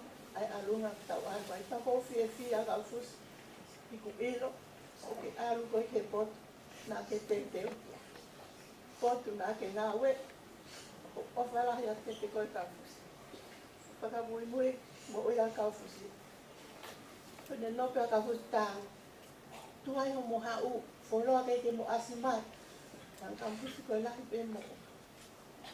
O vale pe po e ta. I whai ki tānoa koe. Mā koe tātaha po uri. Tāhanga Kaufusi a ke maha. Hope he au ia mapi. Hope raha Kaufusi. Mao mai. Koe a vesi tua nge matapao. Kaha. Mahu mai.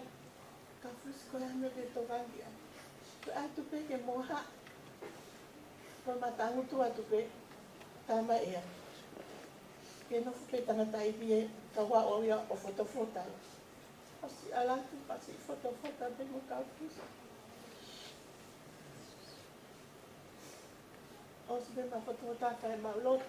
Tamai Kaufusi mo ai. Pongi si tāne tamai. Ko mohe pe. E fie maari e koto ke pe koe tātahai. Ko tāne mahalo Kaufusi. Ana si teu ke wholau au ki Nusila. Ke mawatau. Tā mai tangatai ki taramai. Mo alo unga mo Kaufusi. Ke kirismasi. Pea mo toku wholau. Maurere mai e halana e ai e whanau e ki wheitu ke mawaukai ai. Maurere mai tane tau alo kai. Tau whoki mea Kaufusi. Ho vale au te tutake ni whanau ke mawake ai. Tāanga pe. Makiafe mai. Ko si wholau a Kaufusi. Kaufusi pau nofu e pia oia ko pau ina ia kako. Kaki e kai wholau. Kau nofu e pia. Ka taha ke tangata i ke whoki mai. Ko ni Kaufusi koe mea koe na ke tala. Kaya ano hao aho, pia whoki mai. Ka koe a Kaufusi o whalahi a te koe. Toka a koe he wam, kai whai a te mau whanonga. Hange e koe wholwhola Kaufusi, ke whaatala mamai pe. Waksone nima, tāta hama taha wā. Koe ne whamoan ko whake o tuaka tek tā tōra e mohi tangata. Koe mohi koe a, o kumau no a. Koe a ne mau e ale o tuaka, ne mau e mohi. Ka koe o kai ke ne mau e ale o tua, kai ke ne mau e mo ui. O whalahi o Kaufusi ka te koe, o whātu ti tāu mo e whanau, mā loa ki. Paula, kore ki kauhiwa ke nau hiwa he whainga maari e koe ti whakahiri e ni, e whakawhi e whai whekau pūre o e wai whanua tonga, e mau whainga maari e whamiri e mei heni, ke hau moa o whakato, koe ka inga whainga taa e o e whamiri o sikoia, ke a hoko atu ai. Toe pe mahalo ai rite uanoa, ke whamiri, ke nau hoka te Manatu Melie. Kia whakamao po opo rewa i tau whiauri, he utu mo whai la ai ngai whatongia o hanga mai mei. Ko konga lahi Manatu Melie, ko au e te upau, ke ko au ko upure, ka ko au ko upure, ke whakakato ai Manatu Melie, ko whakamao po opo ai tau whiauri. Malo.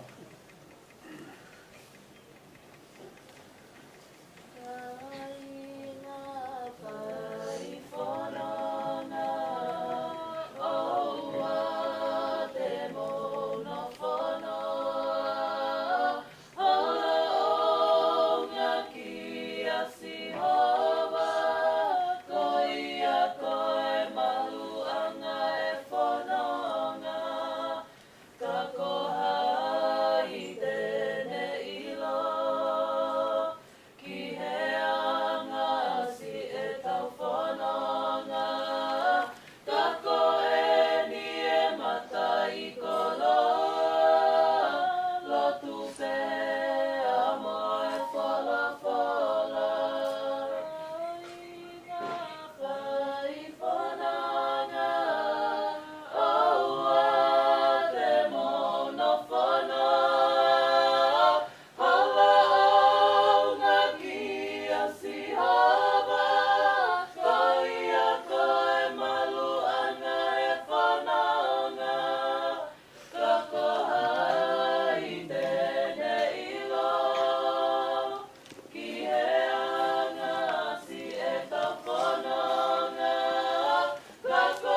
Malo, malo ke whanau meni, ko ia ko e Manatu Melie Malie, whaka sino mai e a naua e whaka ke koe. Au tautari, a tātai whai whekau. Malo. Ko kore ke u whamalmalu atu, i ngā whakatapu kotoa pē, kua whaki, i e whiohi tau whai, i e fiasko e ni. Kaufuke whainga maari e, o mo koe fiafini, ke whai ha manatu, i e whai e whita ko eni. Ka koe mā oni oni, i a kalaisi. E ke mai ni i ka te au, ko hā Kaufusi. Koe whai se kau ti tai. Koe talange. Koe ku mātua he iki. Hange pego ngai tala noa koe na e whai. Na ku ilo pā Kaufusi mo ti tari tonga. E kamata mai, se anga tokai kolo ya kalaisi. Tapi he foki e whāna. Kau ye o tua te maukau he whanonga whataha e waka kōsperi whio yanga mo I whou ya kalaisi. Paurere mai he wafe taha wha he ngā ue ai siasi e a wahe mai au ki waro nofo ia ti itari mo Kaufusi.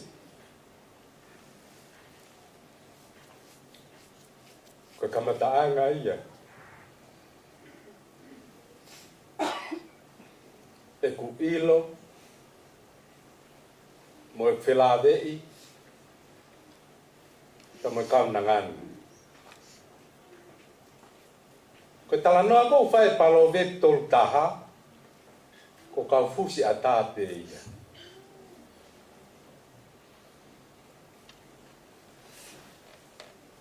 He koe whita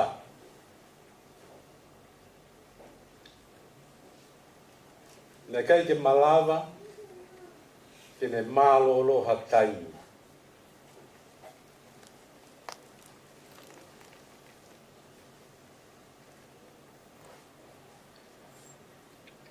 Na malere mai mo hoa ngā wike te kohiri.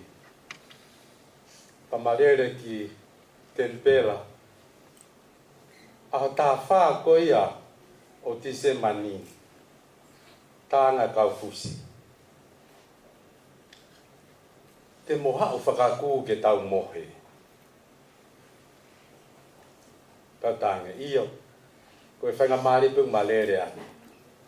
Ka koe koe na matau mai ai ki he ni.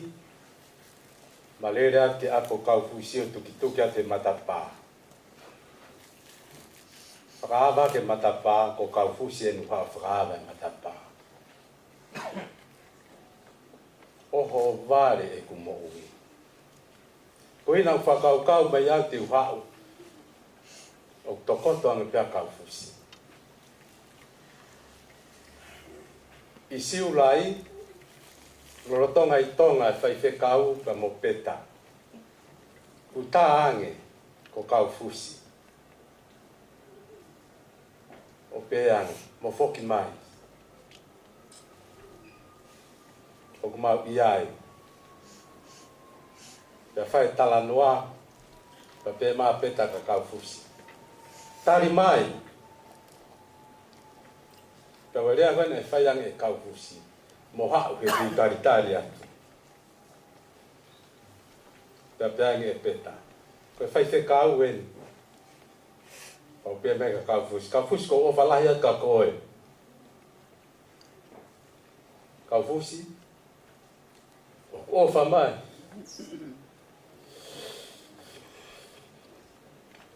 Ai api ko I kuna he o wha.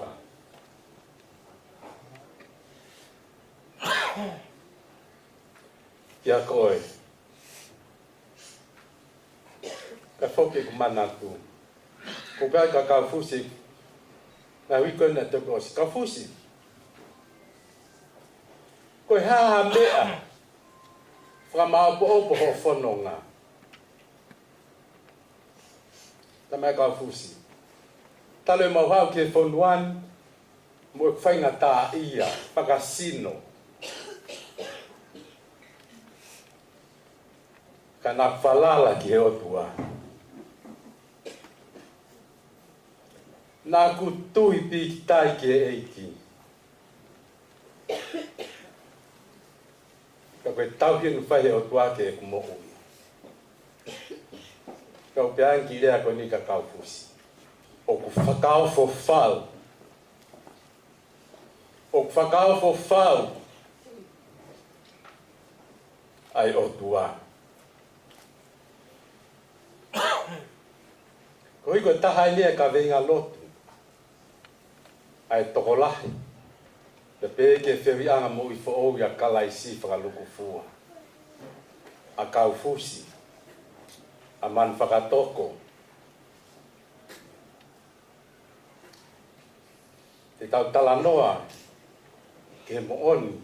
Oi mo ui a Kaufusi. Ko ina whaiwhange ko au te Failotu ko a Pongpongi uraki. O te hawa o te whaipe mea tatau. Ka koe mo ui pe a Kaufusi. Kane pe mai. Kia te au mo koa. Pai te kau. Ko os mau au ia. Ta e mana wahe. Ki e mate. Ko i koe ha. Ko ne falala ki otua. Ngai mea mahino pe neo tau whanong ki ai. Hape mea whai a pererei taha. Pe ma Kaufusi kokoa. Po iwa. Hake tahu. Hake tahu ki loki.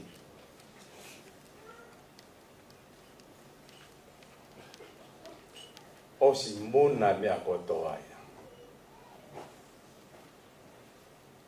Muna mea kotoa. Pea me iai. Mao e tala whaha ko. Fokia Kaufusi aki api. Whai kakau mai ki ai. Ke wau mai ka Kaufusi. He hounga ki e kumo ui. Ai ofa. Me whai Kaufusi. Te whai ki tā noa whakatua koe. Ko lere mo koe waf maf. Waf tā wha. Wha more iau ki tā noa koe. Ha Kaufusi wha. Hino mea nok ki wau ki ai. Te whoki wha Kaufusi ki lalo. Ko mau ki mohe.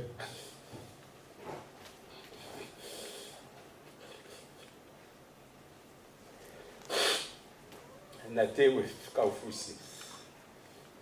Ko tō pe pilo. O tō koto pe he whari ki e loki.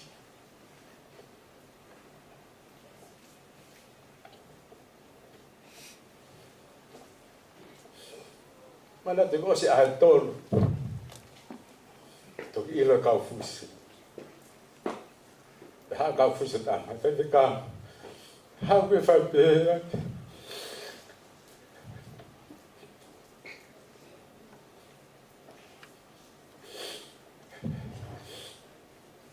Fie Marie, ko whai pia ko hiko eiki.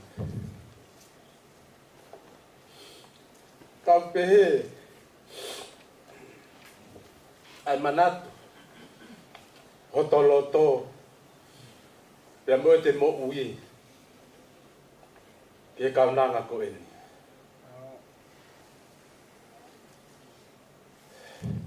Amusia pe Kaufusi.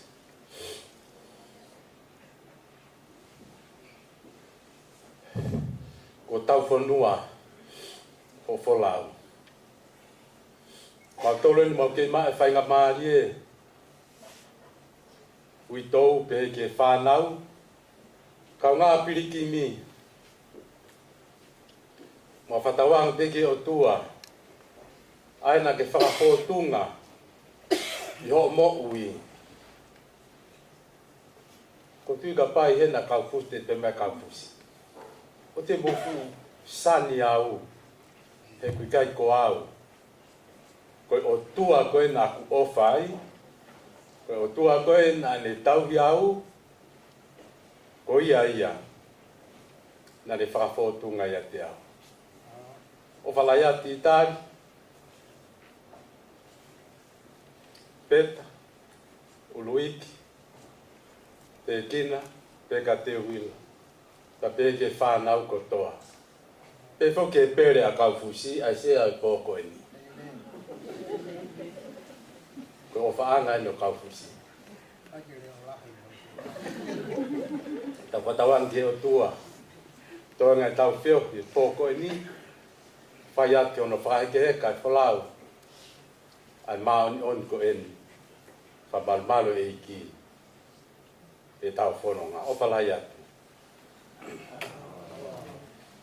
Malo, whamalo whoki e whaikau, o e kai ngā whai ngā ta ai o ngā mātu a koe ni.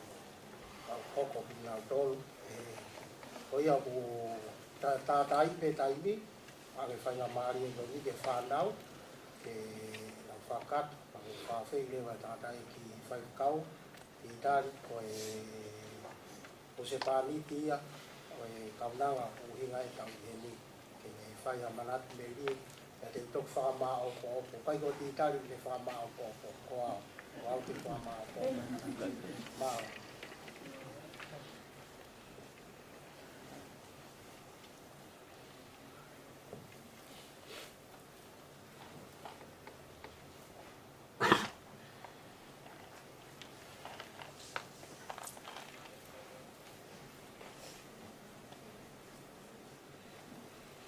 Kore peke u whanga i e ngahi.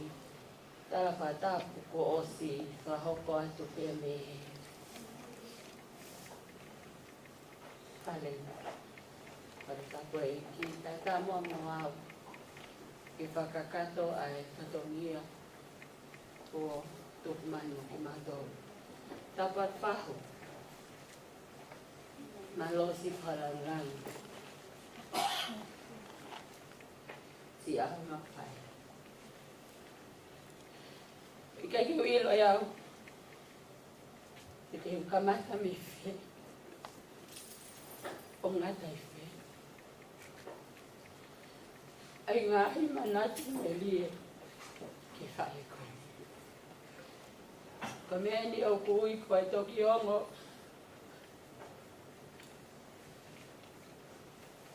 Ai kolo ai hene mo.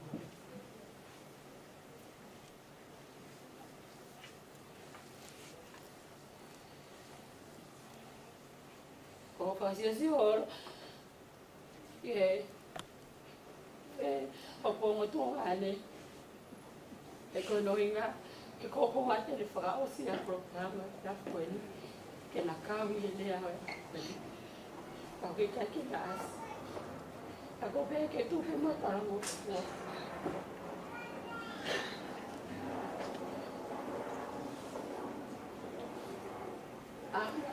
Ko ani ai.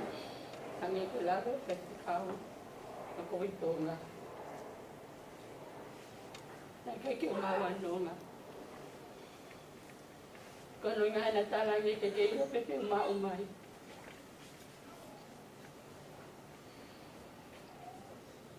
Kaya fae ko ni kaya. How big boy? Ito kay Italia. Ko faka fo amay. Ako nilia megalia. Tuho tabi. Mali.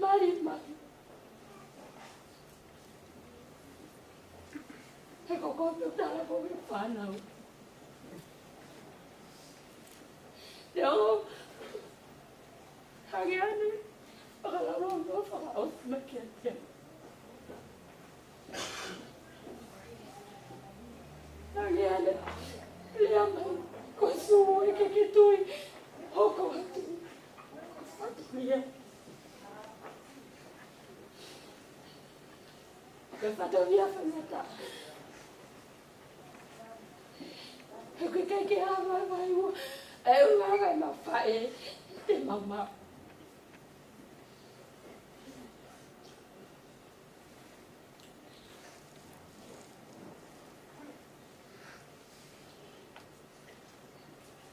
Ko ata toka malo.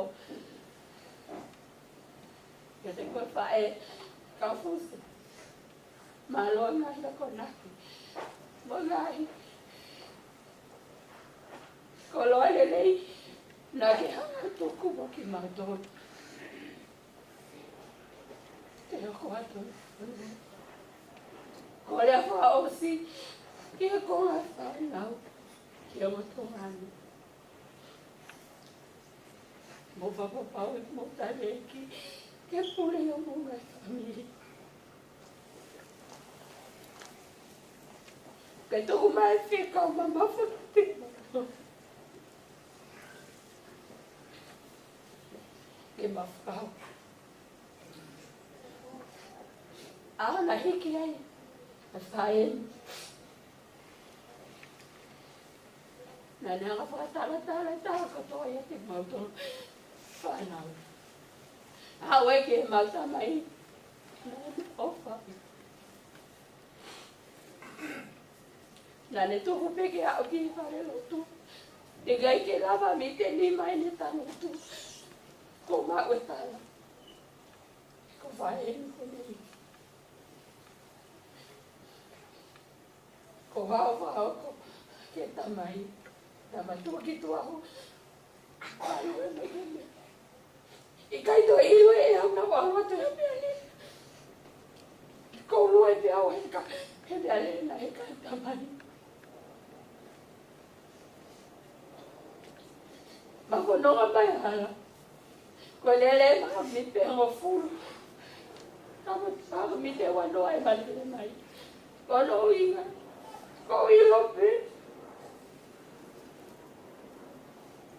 O kuongo kine.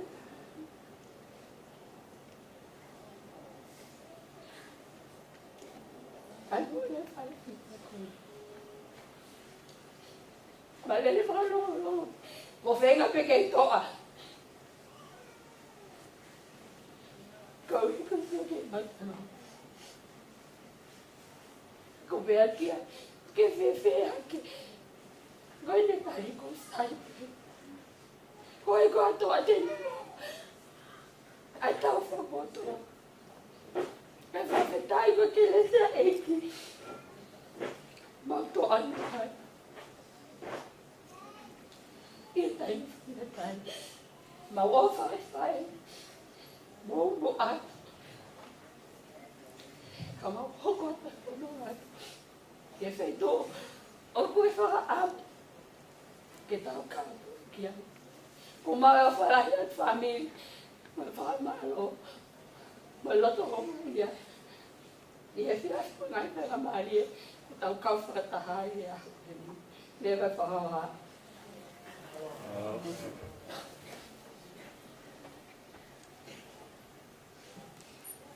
Malo.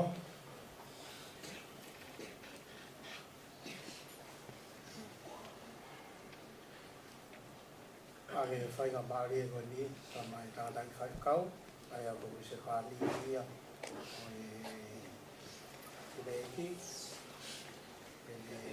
Paula vei pe e whāni, e mahen, ka ngā mea, ka ngā pilikin, plasteri i, lau te kau e prokalama e pōni, ka o hawe ko lawe ni nai, o kātak whāni mo tu mo whaila e ngai whatau ia, o e whiawhi, ka koe fukola hauni, kola se moki o ave whainga maari e ki tātai mālo.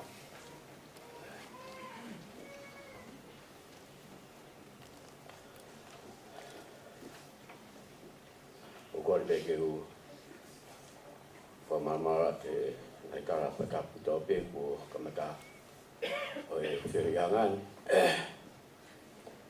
Ka tā mua mōku ke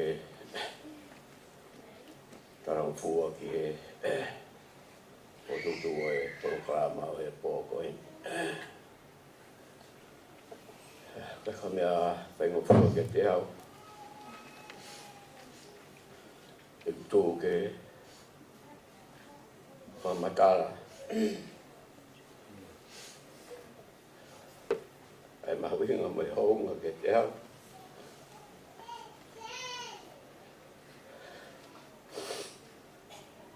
Ai mori atu. Ang hoa o whaanga pai.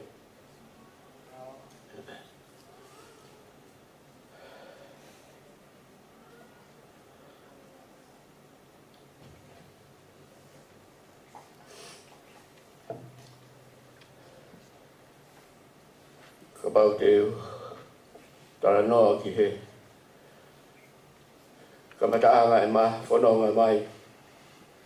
Moi hoa ko e ni. Ko whakao, whakao. Kamataanga e au maki i whaambiri. Ko whawhetai.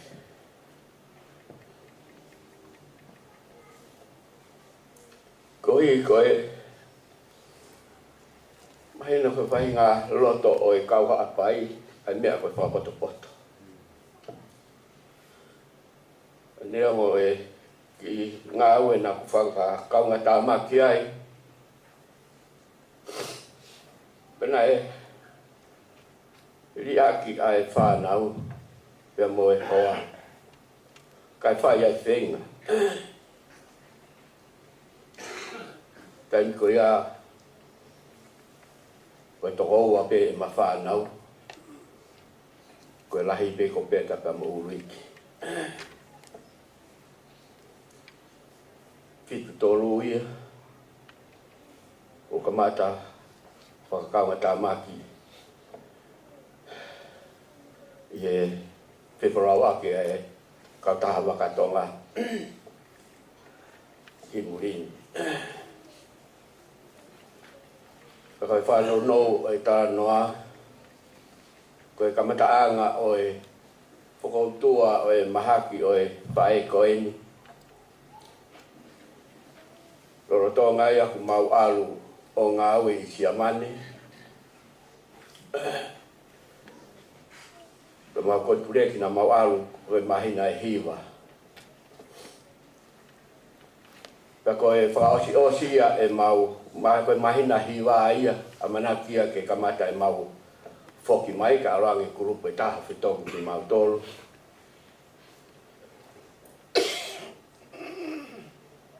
Koe mau whoki mai ia me karisi. O hau ki Isilei. O mau tuuta pe ki Isilei. Ua wake whafofonga waka Isilei. O piki au.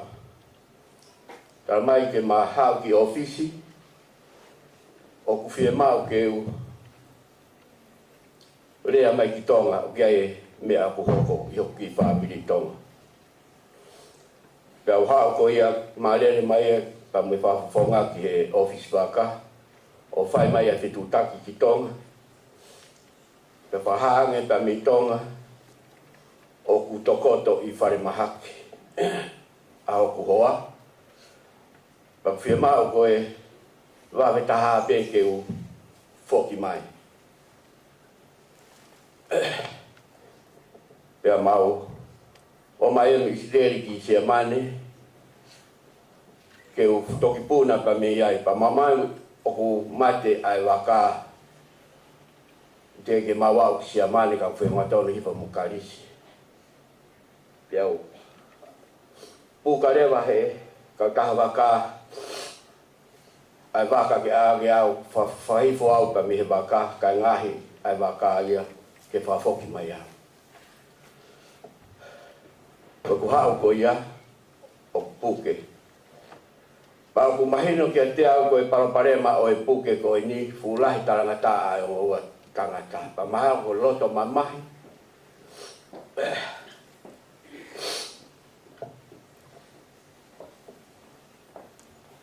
Ko hi ko o ua tangata o tu i ai mahaki i hono mafu. Ia foki mai. Pea ata mai ki tua. Pea whai a whakaukau ke Moimoi. Ke whai hawhenga I Mureni. Pea makatuunga ai mau hau. Kana e mea na apu mahu inga ia ai. I he whae koen. Nau tarange ke o mai pe o ua whewhine ke mau o mai. Kai tuku o ua tangata.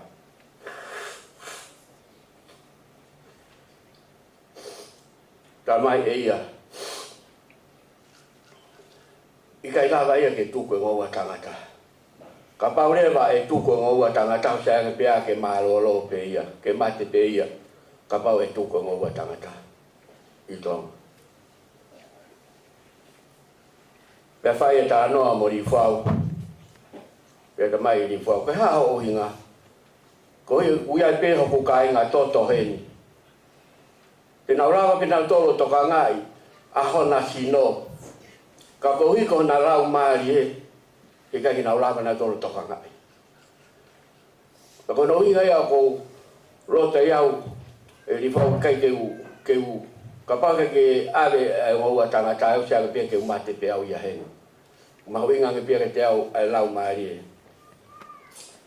E whanau. Ka wherea na rifo au ka maua. Whakahu ko toa peha o mou mea. Kua pau ke hanga e ki o whakata. Pia wheka mai au hau ke Australian. Mau ke hei ni. O te ke rau hawi ke taha ko whahua te mau mea. Ko tā atu me he ni. Ko tā mai hoku hoa. Ko eni ko stari e mau mea ku lava kotoa.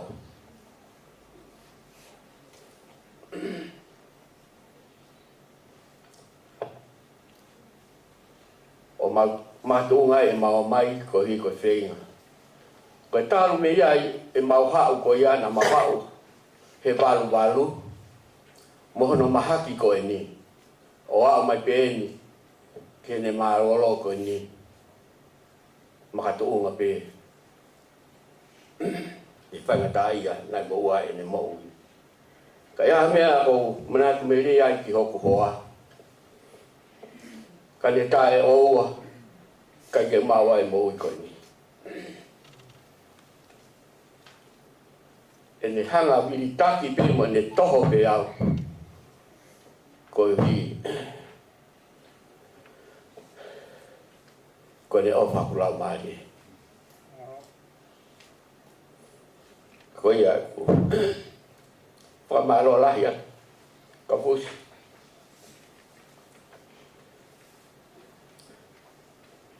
Neo hanga he mea kotoa. Whamaro ka ne tae oua. Ho pikai he eiki.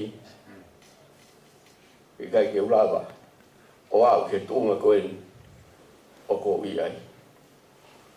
Ko ia. Ai Manatu Melie mahu inga taha ki a te au. Ko hi. Ko ne whenga pa ne hanga i kuna. Ke ulawa au si ai. Ai moui. Ui ai au whalahi atu ka tiki mautoro. O whamiri, pa peke whamiri o Kaufusi. O whaat ke taine whahu. Ko whakaanga. Ka mai o motua. Palala whahaora. Ka maasi kai ngā o whakotope. Peke kai ngā lotua. Sias tokai kolo. Sias moi fo ia karaisi. Ngai lotu boe hufia kotope na mou whai. One kei maua e whai mamari. One kei tuku mai a taini. Ke mau kei whio kai. O au mai. I mau meni te whaosi. Whamara atu ki he. Kai ngā au whakotope. Mangai tokoni mangai. O whakotope ko mou whai. Lave manui ai. Au ki whamiri. Whaitawang ke o tua mātamahi. ke le tapu kina ki mo tolu. O atu haiwi, mua manu ia, kohi, kohi whanoanga o tau whoko koi. Malo apito, opa.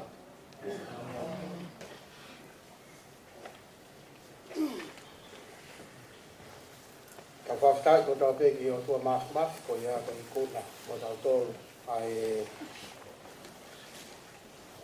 ako kalama o e fiafin o whakanga o lawe kai taimi o osi ka le tuku mai mua au whainga maari e ke hanga mua au whakaatu i mai he ko au nau sea he po au ni mua au whainga maari ange ko e lawe ai o whewhine lahi o e o matu ani o kai ke ilo pe te o kamata me i fe o ta wene mi fango fulu e ko takai fala mai ke loto fare ko ini pe au pe he au o kai ke ilo e hata ko o faanga o e o matu ani ko e pena fa moni mai ya e fai fe kau e au e o tua ka mono kakai tai ko na ku takai fala mai ai maheni ai pa mai o fefine lahi o e o matu ani ko hanga o lawe ko e fine eki ko e ni ko fine eki na folahi au pito no mafu ka ko pehe ko e ai ko fine eki mafulahi en ko hono ku hinga ko bea ko na ne lawa ko lute ke some mo toenga ko ina na takai fala mai ki mui ka balo na ka ho taimi ta fu e hele pelu pe tua fa e ilo ai fine ki kai fu ke ata haia ka ina ta ya ha no ulunga kai ya ta haia ta ya ha no ulunga ai tala mai he pe te ria ke na tu ia e tau ngai fa e hu fanga fa ta po ia te tau tolu ko be anga ha kai fai mai fononga he kai ya ta hai de ilo fine ki ko o tua pe mo no se pa ni ti mo au ko toi ga fa na wi a ko e na kai ya na fu ilo e na auto na fu ke i ki au pito pe ki na auto ka ko e ku hala ko e fononga mai i lo to fare ko e ni he ko au ko hoko te e pe au ke fine e ko u pehe ko hoko ki ai na o ki uhiki na le pehe ko lau tupu hake na ke lau ilo lau tau hak family ko family pe lau o ngo matu mo family pe lau fa ena lau ilo ko Kaufusi na ke to fuaha mbia ko family o ti tari na fika uwaki ko ki ai pe ko mea na ilo ko ki fa nau na lau tupu hake o lau ilo ko family e lau fa ena fika uwaki ki au e ku ilo e au ai kainga ko toa o e ngo matu ai pe fai mai fononga kainga tala noa ai Manatu Melie hono kaunga fa e fita fefine fita ale nai o behe ko fefine tuie ko ka venga ia na ke fa ma o popo na ha we ho ai fai fe kau ale nai o ne tala mai ai reaksione vahe ni ba ve stata mo ta hawa la ku ai ke fa ma o popo ka pa na ya tai ni la ka o mau inga pe ke fa ma o popo e ko speri e ka u feo pe emosione va hetol ve sto noa he talamaya he folofola ko ia ne tui piki tai ke huafa o e ki ko ia pe mo ui ta fa mahino mai he ipseri ko elia ai fa mo oni ko fa mo oni ai ta be tui ko e ne ma o mo ita ngata ya te tau tol ko tau ma o mo ita ngata ai mo ui ko ia ma tu unga ko hono alo ka ko me ko lave ko ki ai ka ya ta hono unga ka fai mai fononga wa ki he ahoni i ka o ke he tala noa o Manatu Melie o ahoni ki he liriu tangata u fai he o tua i he kaunanga ko ni ka bauna foki mai kaunanga te le tala mai hango be na lave ki ai fai fe kau kai ko au ia ka inga ka ngā pirikimi kai koa uia. Koe whamatala koe ai seaki hoku ane a fi koa uia. Ka koe li riu whai e he otua. O ne riu kawa mo uia tangata. Mā tuunga he ne whai tuuni whakapoto. O whakatomala o ne whakawhi a kalaisi. Ka mo ne tala noa whai he apostolo. Koe mo ui nā ku whai he kakano kai koa uia. Whakaosi osi e ku mo ui. Ka koe mo ui au whai kalaisi a te hau. O mā anuai ai ngā tala noa melie o e pōni. Toa. Ka toi whoha lewa ho ngōwe, aluangi api. He atāpe ai si ia. Ko uruganga tatau pe au moi fine eiki. Te talange peta, whakawai ai si o me umea kato. Te hoko atu peta ka i ngā tau. He tau whakawheta, angepa ngai Manatu Melie koe ni. Koe fine eiki koe ni. Talamai e tohi. Koe anga tu ukimu ai ai o tua koe maa. Tana maa tātonu e fine eiki koe ni. Kai tei mi lahi o kou whahuangi. E aha aho e fine eiki te tau whanonga tu peke he pulungu mo e tau whare tuka. He koe mea ia koko. Koe whai ai mau ki whakataha atu a mau tolu. E mo vete wa inga whakamokopuna te siapu kita o sikamata e tafi mai ia pak mau talangi ke ki taimi atu ka reo ke osi e mau mea toko ni o sikamata e olo ia o ianga tu maku ia tana e haa sino ai nau wha o tua koe ni i he kaunanga koe ni mea koe maa e ne tau ki e mea koe tua ne masiva pia api ia ana ne ai e mea ko toa api o masani, e mea me koe maa. Pea whamoni gai toko lahi. Kaike, whanau ai Manatu Melie. Whakakakato e otua. Ai mo ui ai kaunanga koe ni. I gai tala noa Melie ki ai tahko toa. Ka kou whamanatu atu. O tau tolu ia. O tau natula tangata. Nai hanga pe he otua. O mou. Ai mo uia kaunanga koe ni, ma atuunga ia kalaisi. O ake whaosi e ne mo ui. Ia whakawhoa whai e moritoni. Ke kai e tau hokosi e whanua. O tau whi whakamoni aki pe. Lolotonga ne ke i taimi. Ai hono fua. Whawhitai ke eiki, ka pau lawa ai fwoi hiwa, nau whaampe ke hiwa. Koe ānaua, fwoi deo koe fwoi hiwa whao koe ni. Ka koe ānaua ni ai punake koe ni. Ka toa e Manatu Melie ka kaufusi. Kai ke ka kunga ia. E tau fie whanongo ki e tala noa mea whakaofo. Ai tala noa whakafie fia o ha ofa le au fuatoa. Pea koe tala noa ia. I he toko taha. Nai iloi ai he kaunanga koe ni. Na ne whakapapau i mai. Ai ne whakamooni. O ne mau e mo ita ngata. Kai ke mātuunga, kai hoa ia whai whekau. Kai ke mātuunga, kai uhi ko hamea nā ne mau. Lau lele atu peau, ke he loto whare koe ni, nai sai me nau tolu ia. I he lau tupu hake. Kai whawhekai ke eiki. Ne ongo kātoa u mea ko ia. I he ahoni, tala mai e Kaufusi whataha mo e apostolo. Muna mea ko toa. He fungani a kalaisi. Oi e te fi e whanongo, ki he tawa noa whakaofo. Ai tawa noa whakawhi e fia, oha o whakua au fuato. Ua ai ki monu, ai ia moe Koe alo ne me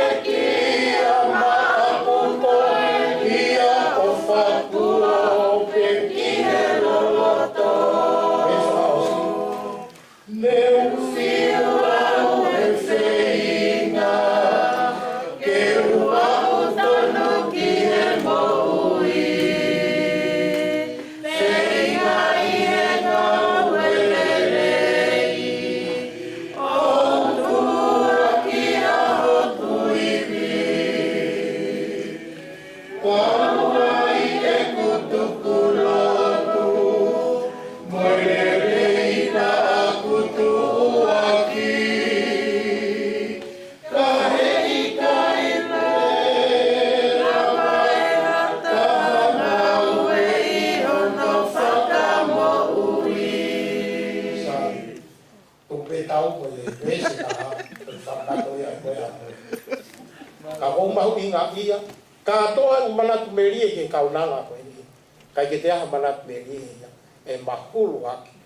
He toko ta, nai whei lau lau, au fuato e ne koe uhi koe tātou. O tua maafi mafi, mau whawheta ila ke awhiona. I ho i kuna mo mau toru, ai pōko e.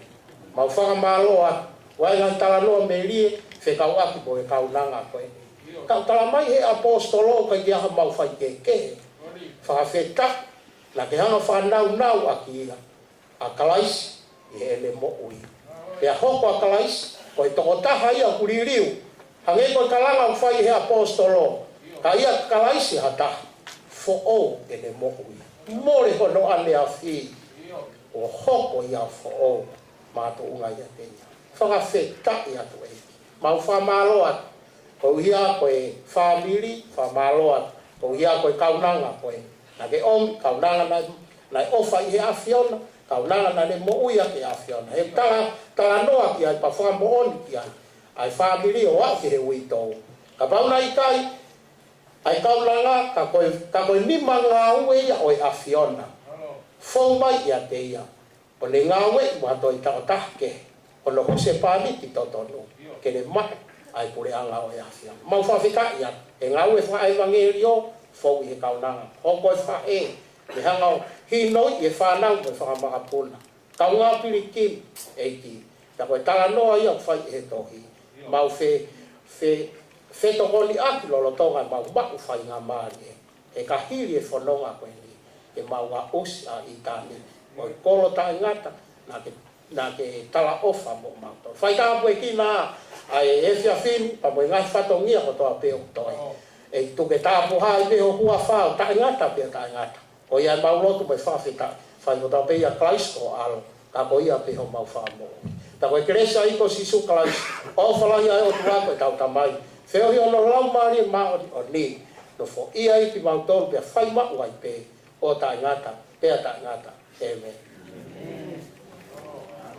O maroa tu, te vai koe kau. Tapi o Manatu Melie e te koe ia vini ku foa ka tau malo loi mata i koe nani Manatu Melie o tau pe ko ngeha o i ulau mai i maupuru na tu sa pamta e o mai e o mapia ta be i ki tau akwai nea papu mai no hino e tau mui mai o tau pe ne nau ai mai maro pi pa mara te pe mutua mau pe olo he au pine ko pa we to me mo ai ai o pa maro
Corregime.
Mugarak mea mai e mau wala.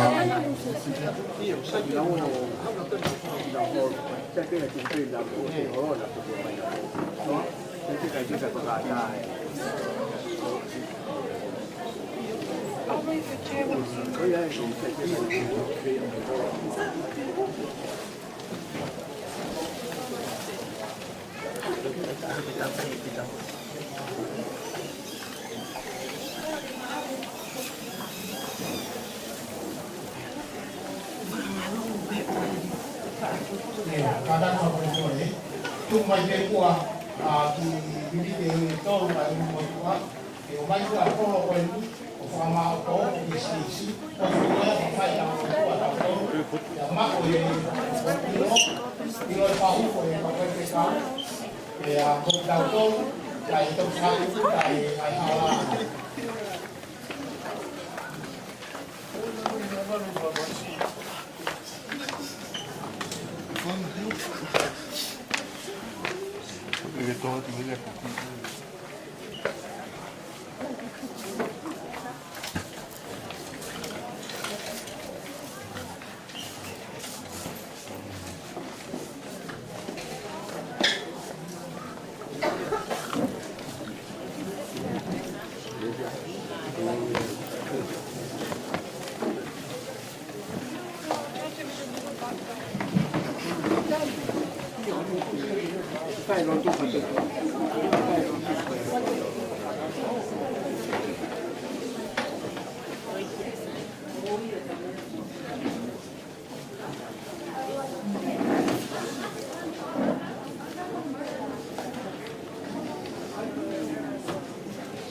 Thank you.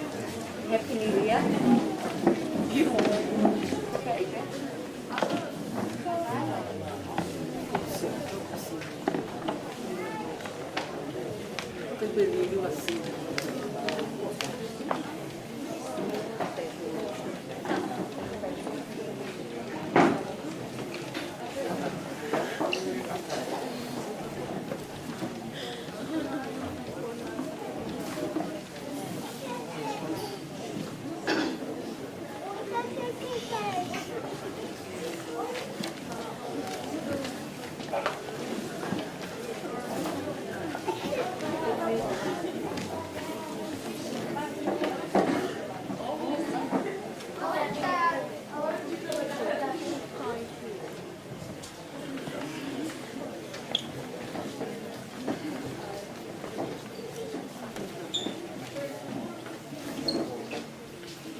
Malo, tui ku mua mali ai fuma sensi.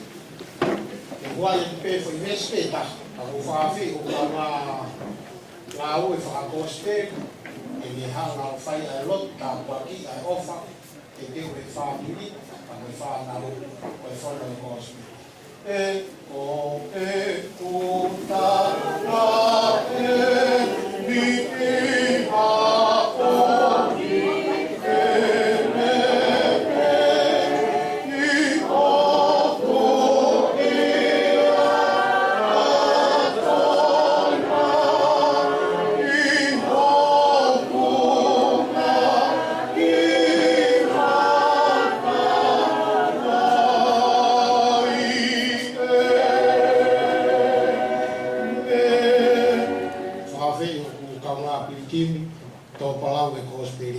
Failotu Manatu Melie.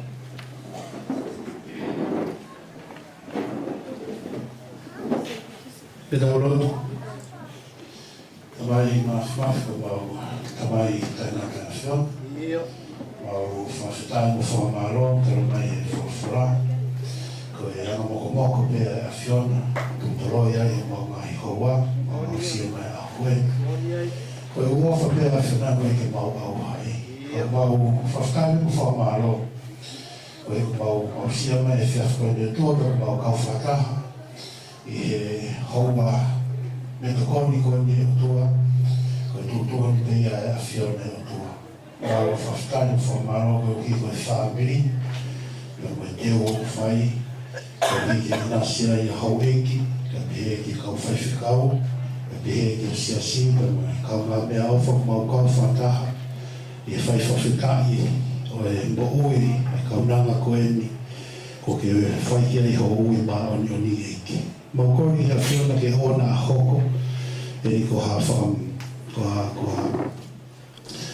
whamore ki e whamiri e ko whamasiwa i e whamiri ai teo o whai e otua pe mai tōna ki koe ni ke i loa i a ho eiki ku kau whaiwhikau. Kau peri ke kāpuaki, he tramai, he whorofora, o ko whiawhia e o tua, i he nima whiawhaki e o tua. Ei, mau hapi ki te koe whai kāpukina mai, kai whamiri, kai pehe ki kau whaiwhikau, kai o mai, kau tautonu e o tua, e tu e o tua ke hoko mea takoni ko ni, mau mea mau inas, tō mea mau viri, whai ake toenga ngā au e whiawhikoni o tua, e kalaisko mau whamou i te meni. Malo foki ia Steven, o ia koe kāpuaki, ai ofa e whāngu. Ata te pile ia, ata e kau ngā weke tuwha mai leo, pamorimore.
tu mai te. Ka fa fe tai ke sa tai ke ki liwa. Te fa ko tu mai ki. Ko wa tu pen ko mo ki lai to ka. La mo va ka pe fa to nia. Ma ko nga ta fa ka u ra mo sia si. Yo mo ke ki na pe. Ka sia. Vai continuar para nos esquentar e vai continuar. Mas cabe eu bem também. E para o som até assim. Estamos por isso tudo. Todo aqui é a coisa. Fala aqui na alma, fala aqui al fato mim. Então faculdade. Vamos morrer ganhar é até um. Fala aqui al fato mim. Feita no Calamonu, Kawangi, Moimoi, Maria, Linha Nonga, Mari, família, no Kaufusi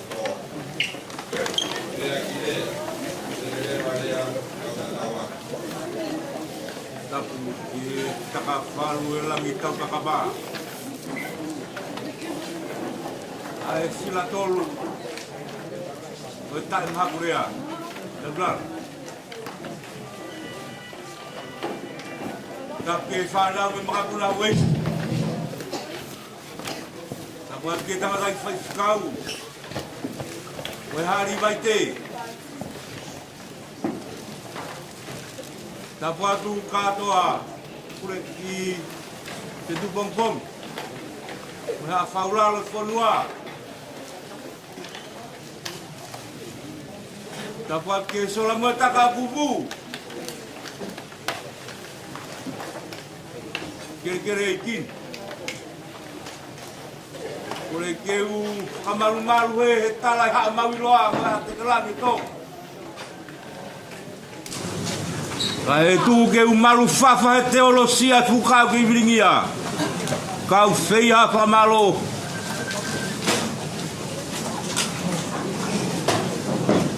Kato ki Fetu'upongipongi.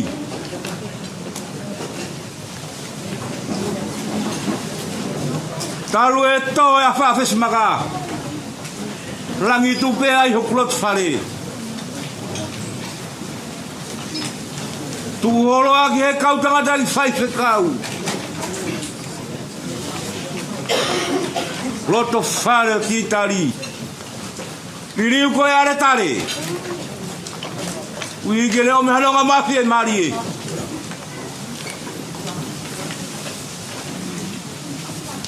Fia fini ke to lava mai. Ui ko ofa he o fonga ko eni. Ui ki pehega te kina. Ko kakato pe ato ho to fatomia.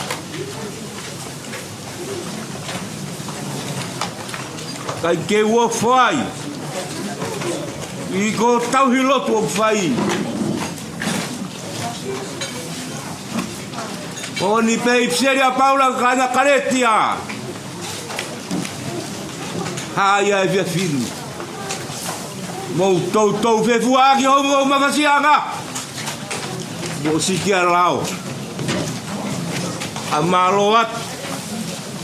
To fatongia. Kakapa hulo to beare mai na lava ke to matulu alupe.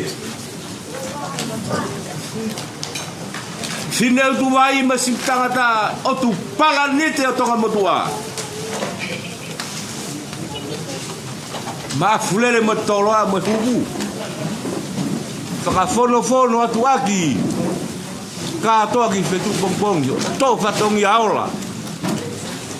To fatongi hao. Hai goeni. Pa fovongat uitou. E que apeta. Luik. Te kina veka te wila. Tangane to fatongi. Tawange veke o tua. Wato ne mea ko toa pe. Fraivia ko tanga i fai skau. Iko tau hilotu o kfai. Watu haivi ka te koe kato ki Fetu'upongipongi. Pegi e wei ko stutuku. Atu kala benga mari e. Malo te to fatongi aula. To fatongi apoto. Leva malanga tau. Ato ki Fetu'upongi tu pe o nga ue hena, more more. Tu ki ate kau pepineo tu fa ma o ko o. Maru au bit.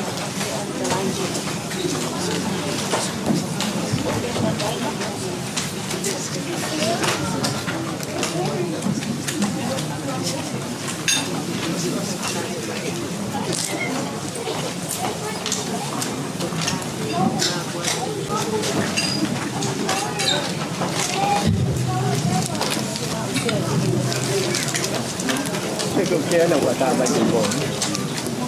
Ta thực hiện nó.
Alu.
Moro.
Hey, a veces que tengo que abrir más dua.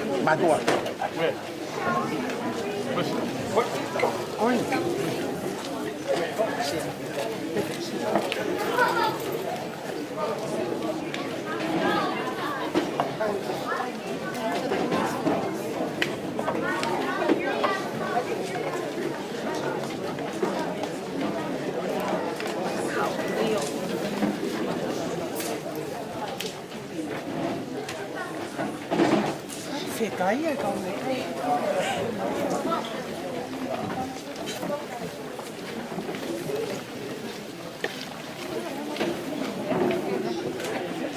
Dai Kolomalu.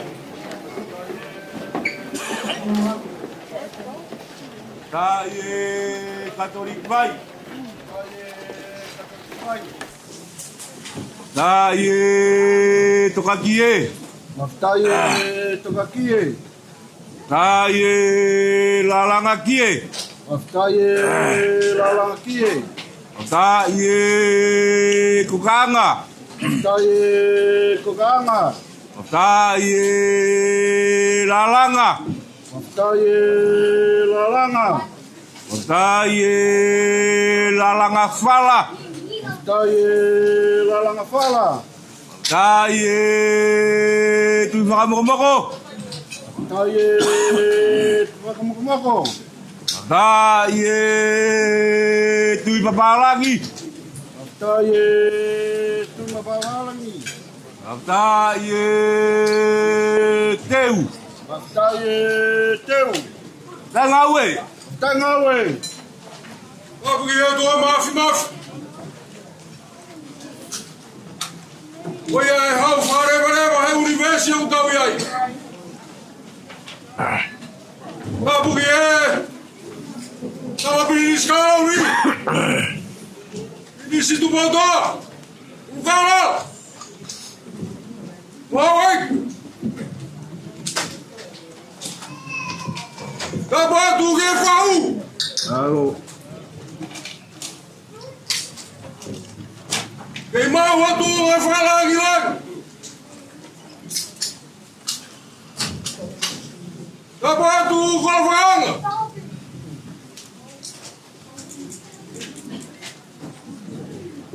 Paula. Paula.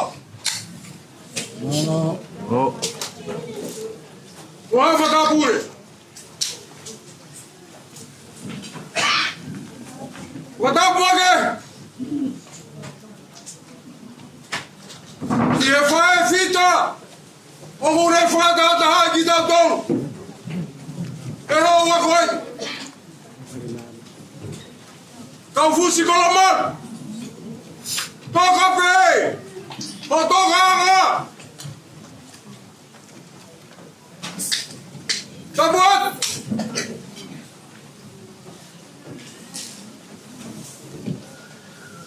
Ie hoa whaang. Hoi pekia. Wai whikau titai. Kolomalu. Alo. Tabuat. Iau luik.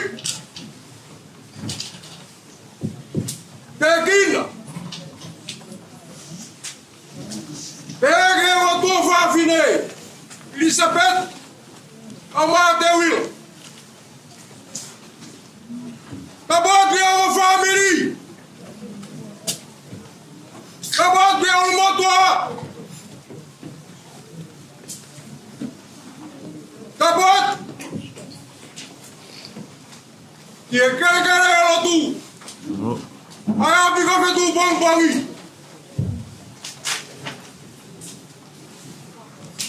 Ai koe whatap. Ie whai whakaurere. O sias tokai kolo. Bia mi tawa taina. O maa hawa whakau. Alo.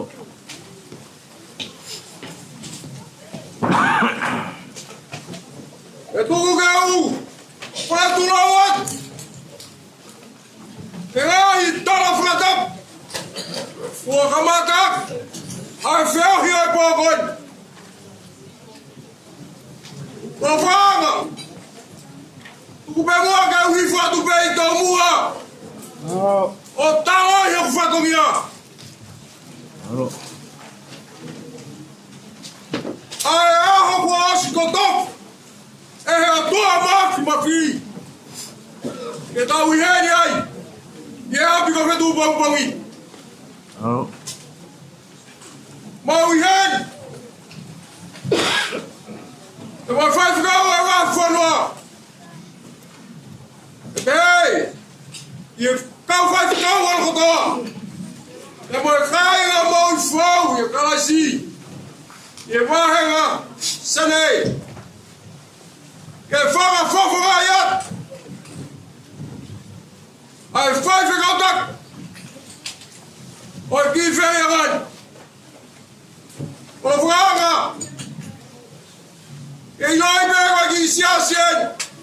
O toki kamakamata pei. Alo. Ka koe pon. O kuongo ki te au. Ai more ai whai whita koen. Hei kai te ulau whakaro. Alo. Ka koe ku whatu he pō koeni. Koe haunga. Ia te au. Ai taini. Nai whai ai. Ai whengau e. Ia whai anga mōi whau. E nai hoko ai whai koeni. Koe whae. Ia kai ngaro tuni. Ia taimi. Nai whai whikau pūre ai. wā. E wahi ka koi. Ka koi hen. E whamalo atu. Ka whanga. Malo. Malo. Aho. Tauang. Mai whai e whae koi. E ki whai a koi. Pene o kore moriat. Kai hawe koe lau. O mapaki e wha. Kau kei ala hape. Pau i heni. E wha whawhunga iat. Ai mawa wha. Malo. Si anoa. A ngahi mea koe ni aku tukui hopangai. E whakakatoa. Au whatong ia. Koe ui. Koe tatau mai. Ai whae koe.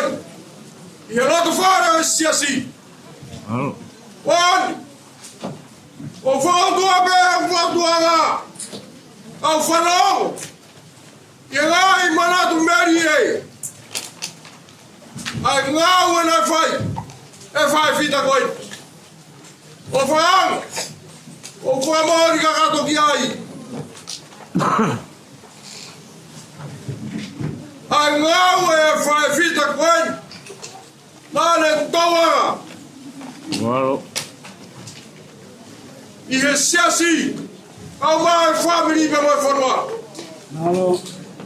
E mau whahau mai. I e pō voi. Malo. He ko ho whanau tama. Nāne whai e ngā wele rei. Malo. E aku hāpe. A hono fua. I hono aho. Malo. Malo. E mau whamaro at. He aku kehe. Ai honi ia.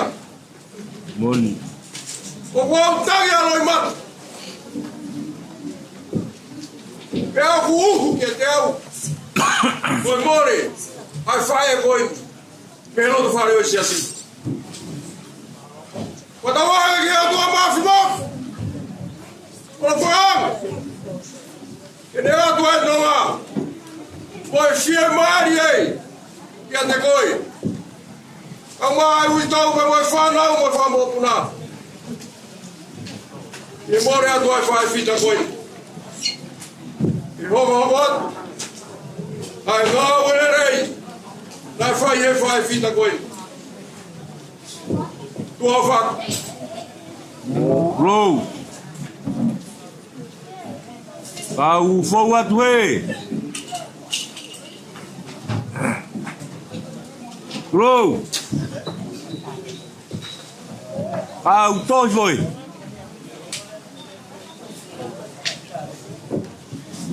Rou kai hare ala kahala. Isa esnai takala. O mai pai whanakawa, kau tanga ke whare hufanga. Malo. Kau tau motu motu mo tau lava lava. Ni te kia e hawhanga. Kolo e whaitala.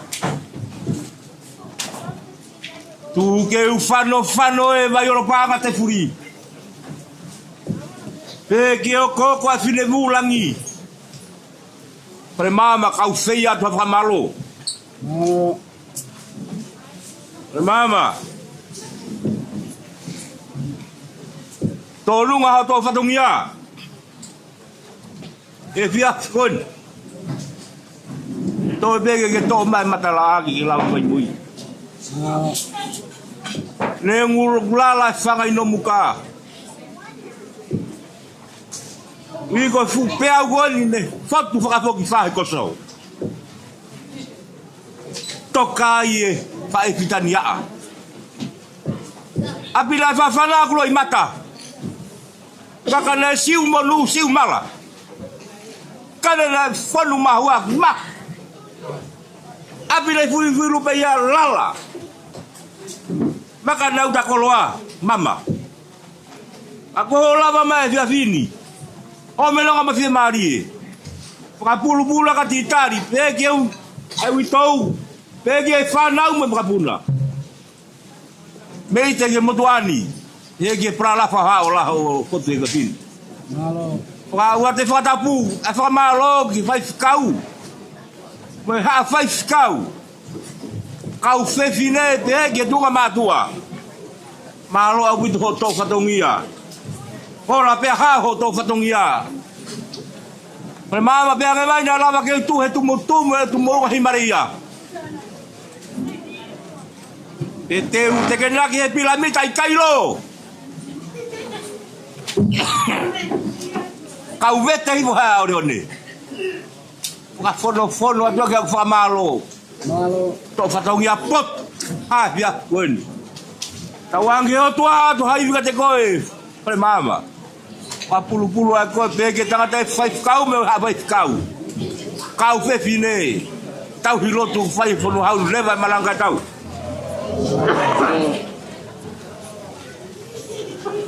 Ale mama fa Moimoi tu pe o Ouau hela. Kau ngata maki. Mas di matua kana tu gua tu ki. Pama ko bu ya feitu. Ide ke palau pe. Alo. Tari lere ye funoma. Malo. Malo.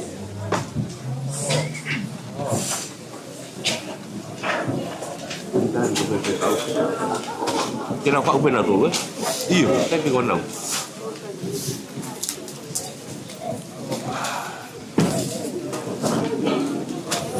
Malu kau begini.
kai de ki o ko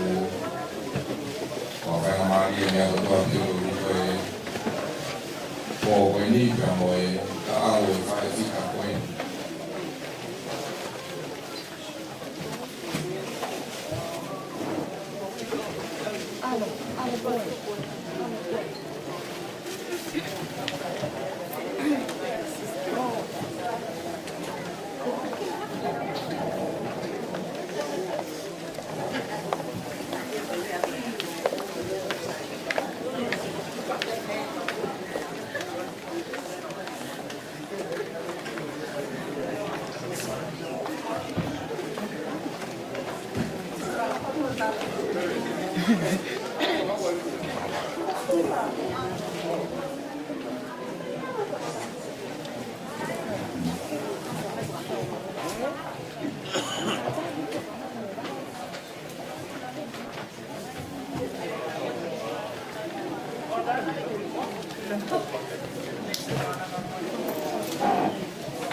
Taye Katoliki bai. Taye Katoliki bai. Taye Tokakie. Taye Tokakie. Taye Lalangakie. Taye Lalangie. Taye Lalanga. Taye Lalanga. Taye Kanga. Taye Tukanga. Taye Tui Papalangi. Taye Tui Papalangi. Taye Teu. Taye Teu. Tangawe. Tangawe. Purwanga. Mapalo atu e. Kau he whakongia. Aro. Koe maurere mai goni. Koe mau whae. Koe best friend ni ai. Papu. Maha goni koe te hame ma. Koe tāna ki mai pe whanau, ko family. Ko fiesu kuata. Koe hui ngai mau yeri. Koe lai lo tau pe mo kuatu pen. Isila. Kuat. Fai la ba ki patongia ko ya pe malo Tapi ke falu lang na ya kore ke u malu fafa e teologia fuka biblingia pa ko ngata fa malo eke to patongia e fin pa fo ngat Pangatu fa fine. E ke Kaufusi fine. Me ngo olu te fua ek. Ako lava mai go fie se kauaki mai. Ka fataha. Ui ko pea u goli. Hake lo fare. Fai e tano e Manatu Melie pe fai lave ki ai. Itu tu hak. Kata ia fanga tu fa fine pa ke lava mai. O ko fi kau nga mamahi. Ka titari. U tou be ke fa nau. Hou ngā ke whāmiri e ki hoto whatongia. Kia harea e mo ua kolo a pea tonga koe whakamalo. Pea pe mo prala whaola. Tuga mātua e pinis karau niu he whunuan. Wako whonga atu e. Tuga lau si o hifo. Ke mea mai. Ke taka whataha e ahon. A malo atu. Tawangi o tua atu haivi ka te koe. Uhi koe tau whatongia he kunua hau koe ni. Lewa e marangai tau. Eki, tuku pehen. Ngā ue. Toki lawa mai peo whailoaki mo titari mo e. Anau. Hai toki a te tunga whine mātua whakama o po o po e. Kaunga tā amaki oro.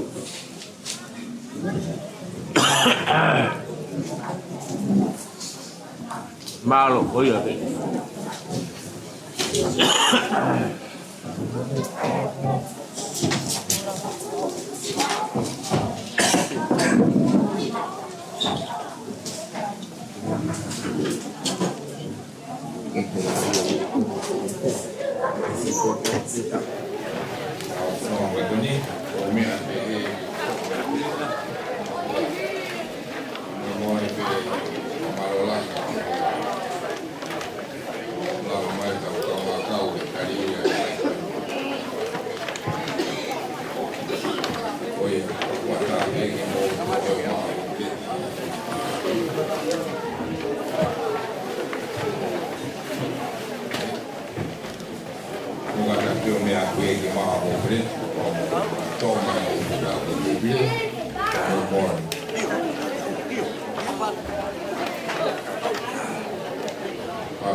Failotu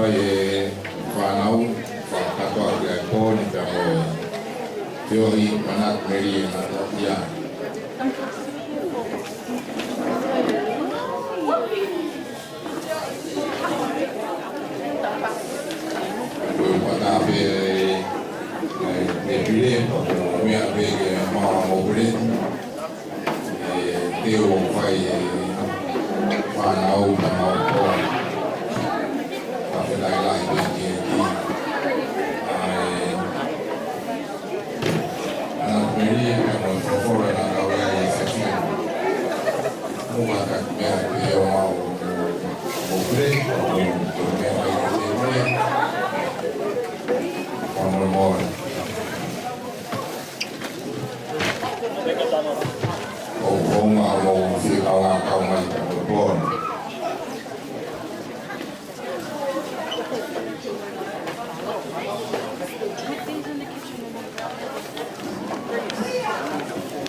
penga i ka wataku e a pengi ono koini o e Fetu'upongipongi e ieni te ka mea wai i ieni maa koe ono te kamata ai Failotu ai family te ka toko o patai pe ai ana e po programa ki a Fetu'upongi i e apo e po Fetu'upongi ki mea wai koe ni maa wang mai ki koe ono e kamata lewa e Failotu ai family koe a kore aki family taulawa maa Fetu'upongi karitari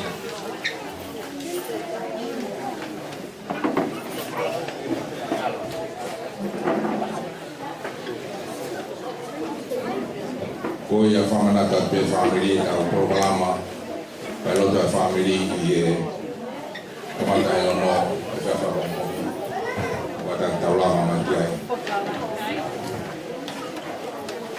koe a koe angai tau ki programa ki a Fetu'upongi e ilo pe ke mea pe kia kutu te maua e ai whanonongo i e te awhi malo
Moimoi pe kau te pile ilo Moimoi pe ko te ki holo en ta te ko ni kau pe Moimoi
Taye ai kona malu. Taye ai kona malu. Taye katoliki vai. Taye katoliki vai. Taye tokakie. Taye tokakie. Taye lalangakie. Taye lalangakie. Taye lalanga. Taye lalanga. Taye lalanga fala. Taye lalanga fala. Taye kokanga. Taye kokanga. Taye fufunga mofia. Taye fufunga mofia. Taye tau keke papalangi. Taye tau keke papalangi. Taye teu. Taye teu. Tai ngawe. Tai ngawe.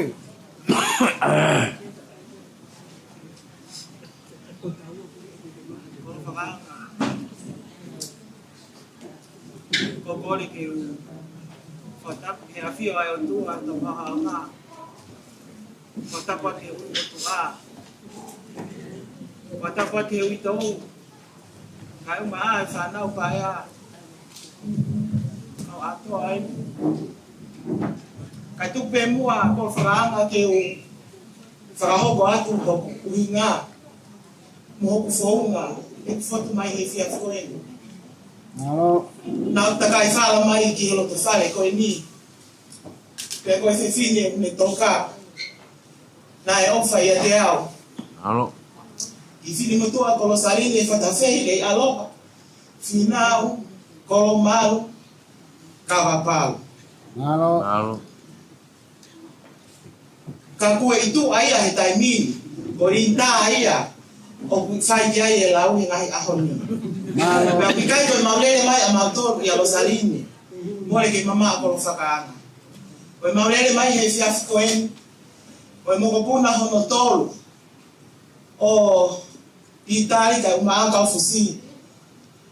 Ko isa peta sabita o faki okalani. Kolomalu tawalupe. Ko ki un te fua ko ni.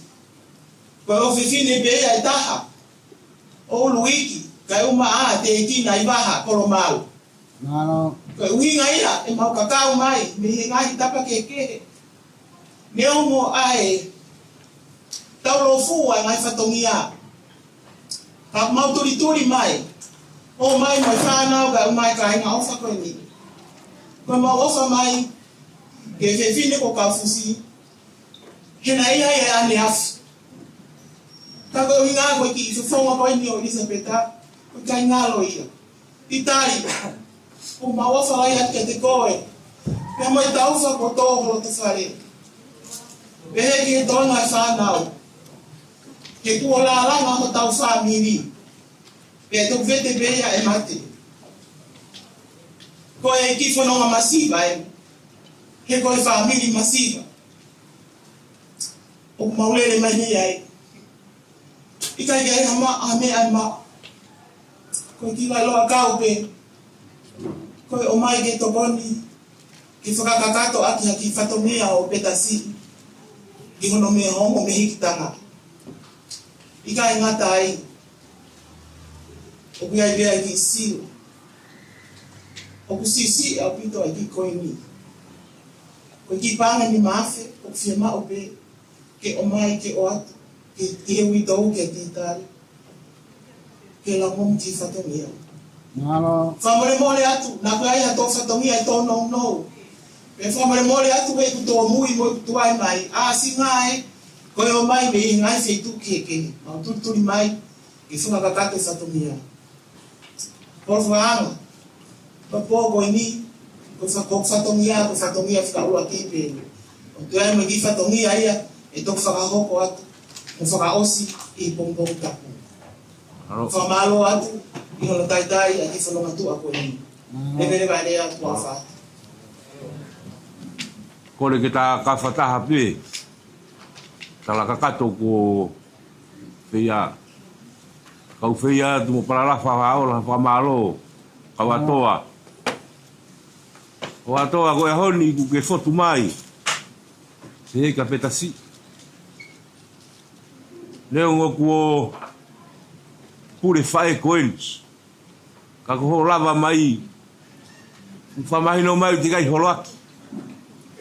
Pe whono hifo e whae mai ngā. Kau kei whono kaki. Pe whakalou fusi e vai o matoka.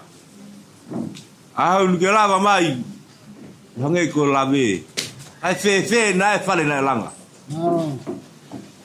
Te toi rere mui mai. Wha umai ho ofa koe ni ka tiitari. Ke pehe ka petalahi. Rue ki pehe ka te kina. Te wila mo e whakamo puna. Mahalo e tō whatongi a pot. Ka wā tōa ke toi hifo me sia ko wei o ngomu e hala wā kolo. Ke whanonga tu a koen. Vere me o tu mō mua. Lang ia e fiaf koen. Kau fine malo e mawiwi. Malo e o foka mo fia. O to lava mai tau kau whataha ko to foka koloa. Tawange o tua o tua iwi ka te koe kau atoa. Whaia ke tō whatongia ki atko amaka. Lo to alahi le vai maranga kai tau. Hello.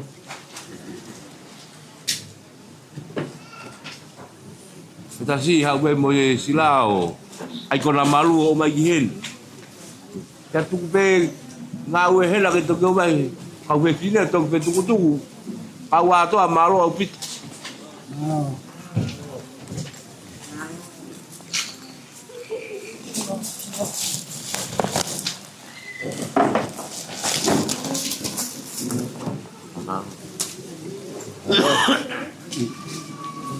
Papau e masih buat.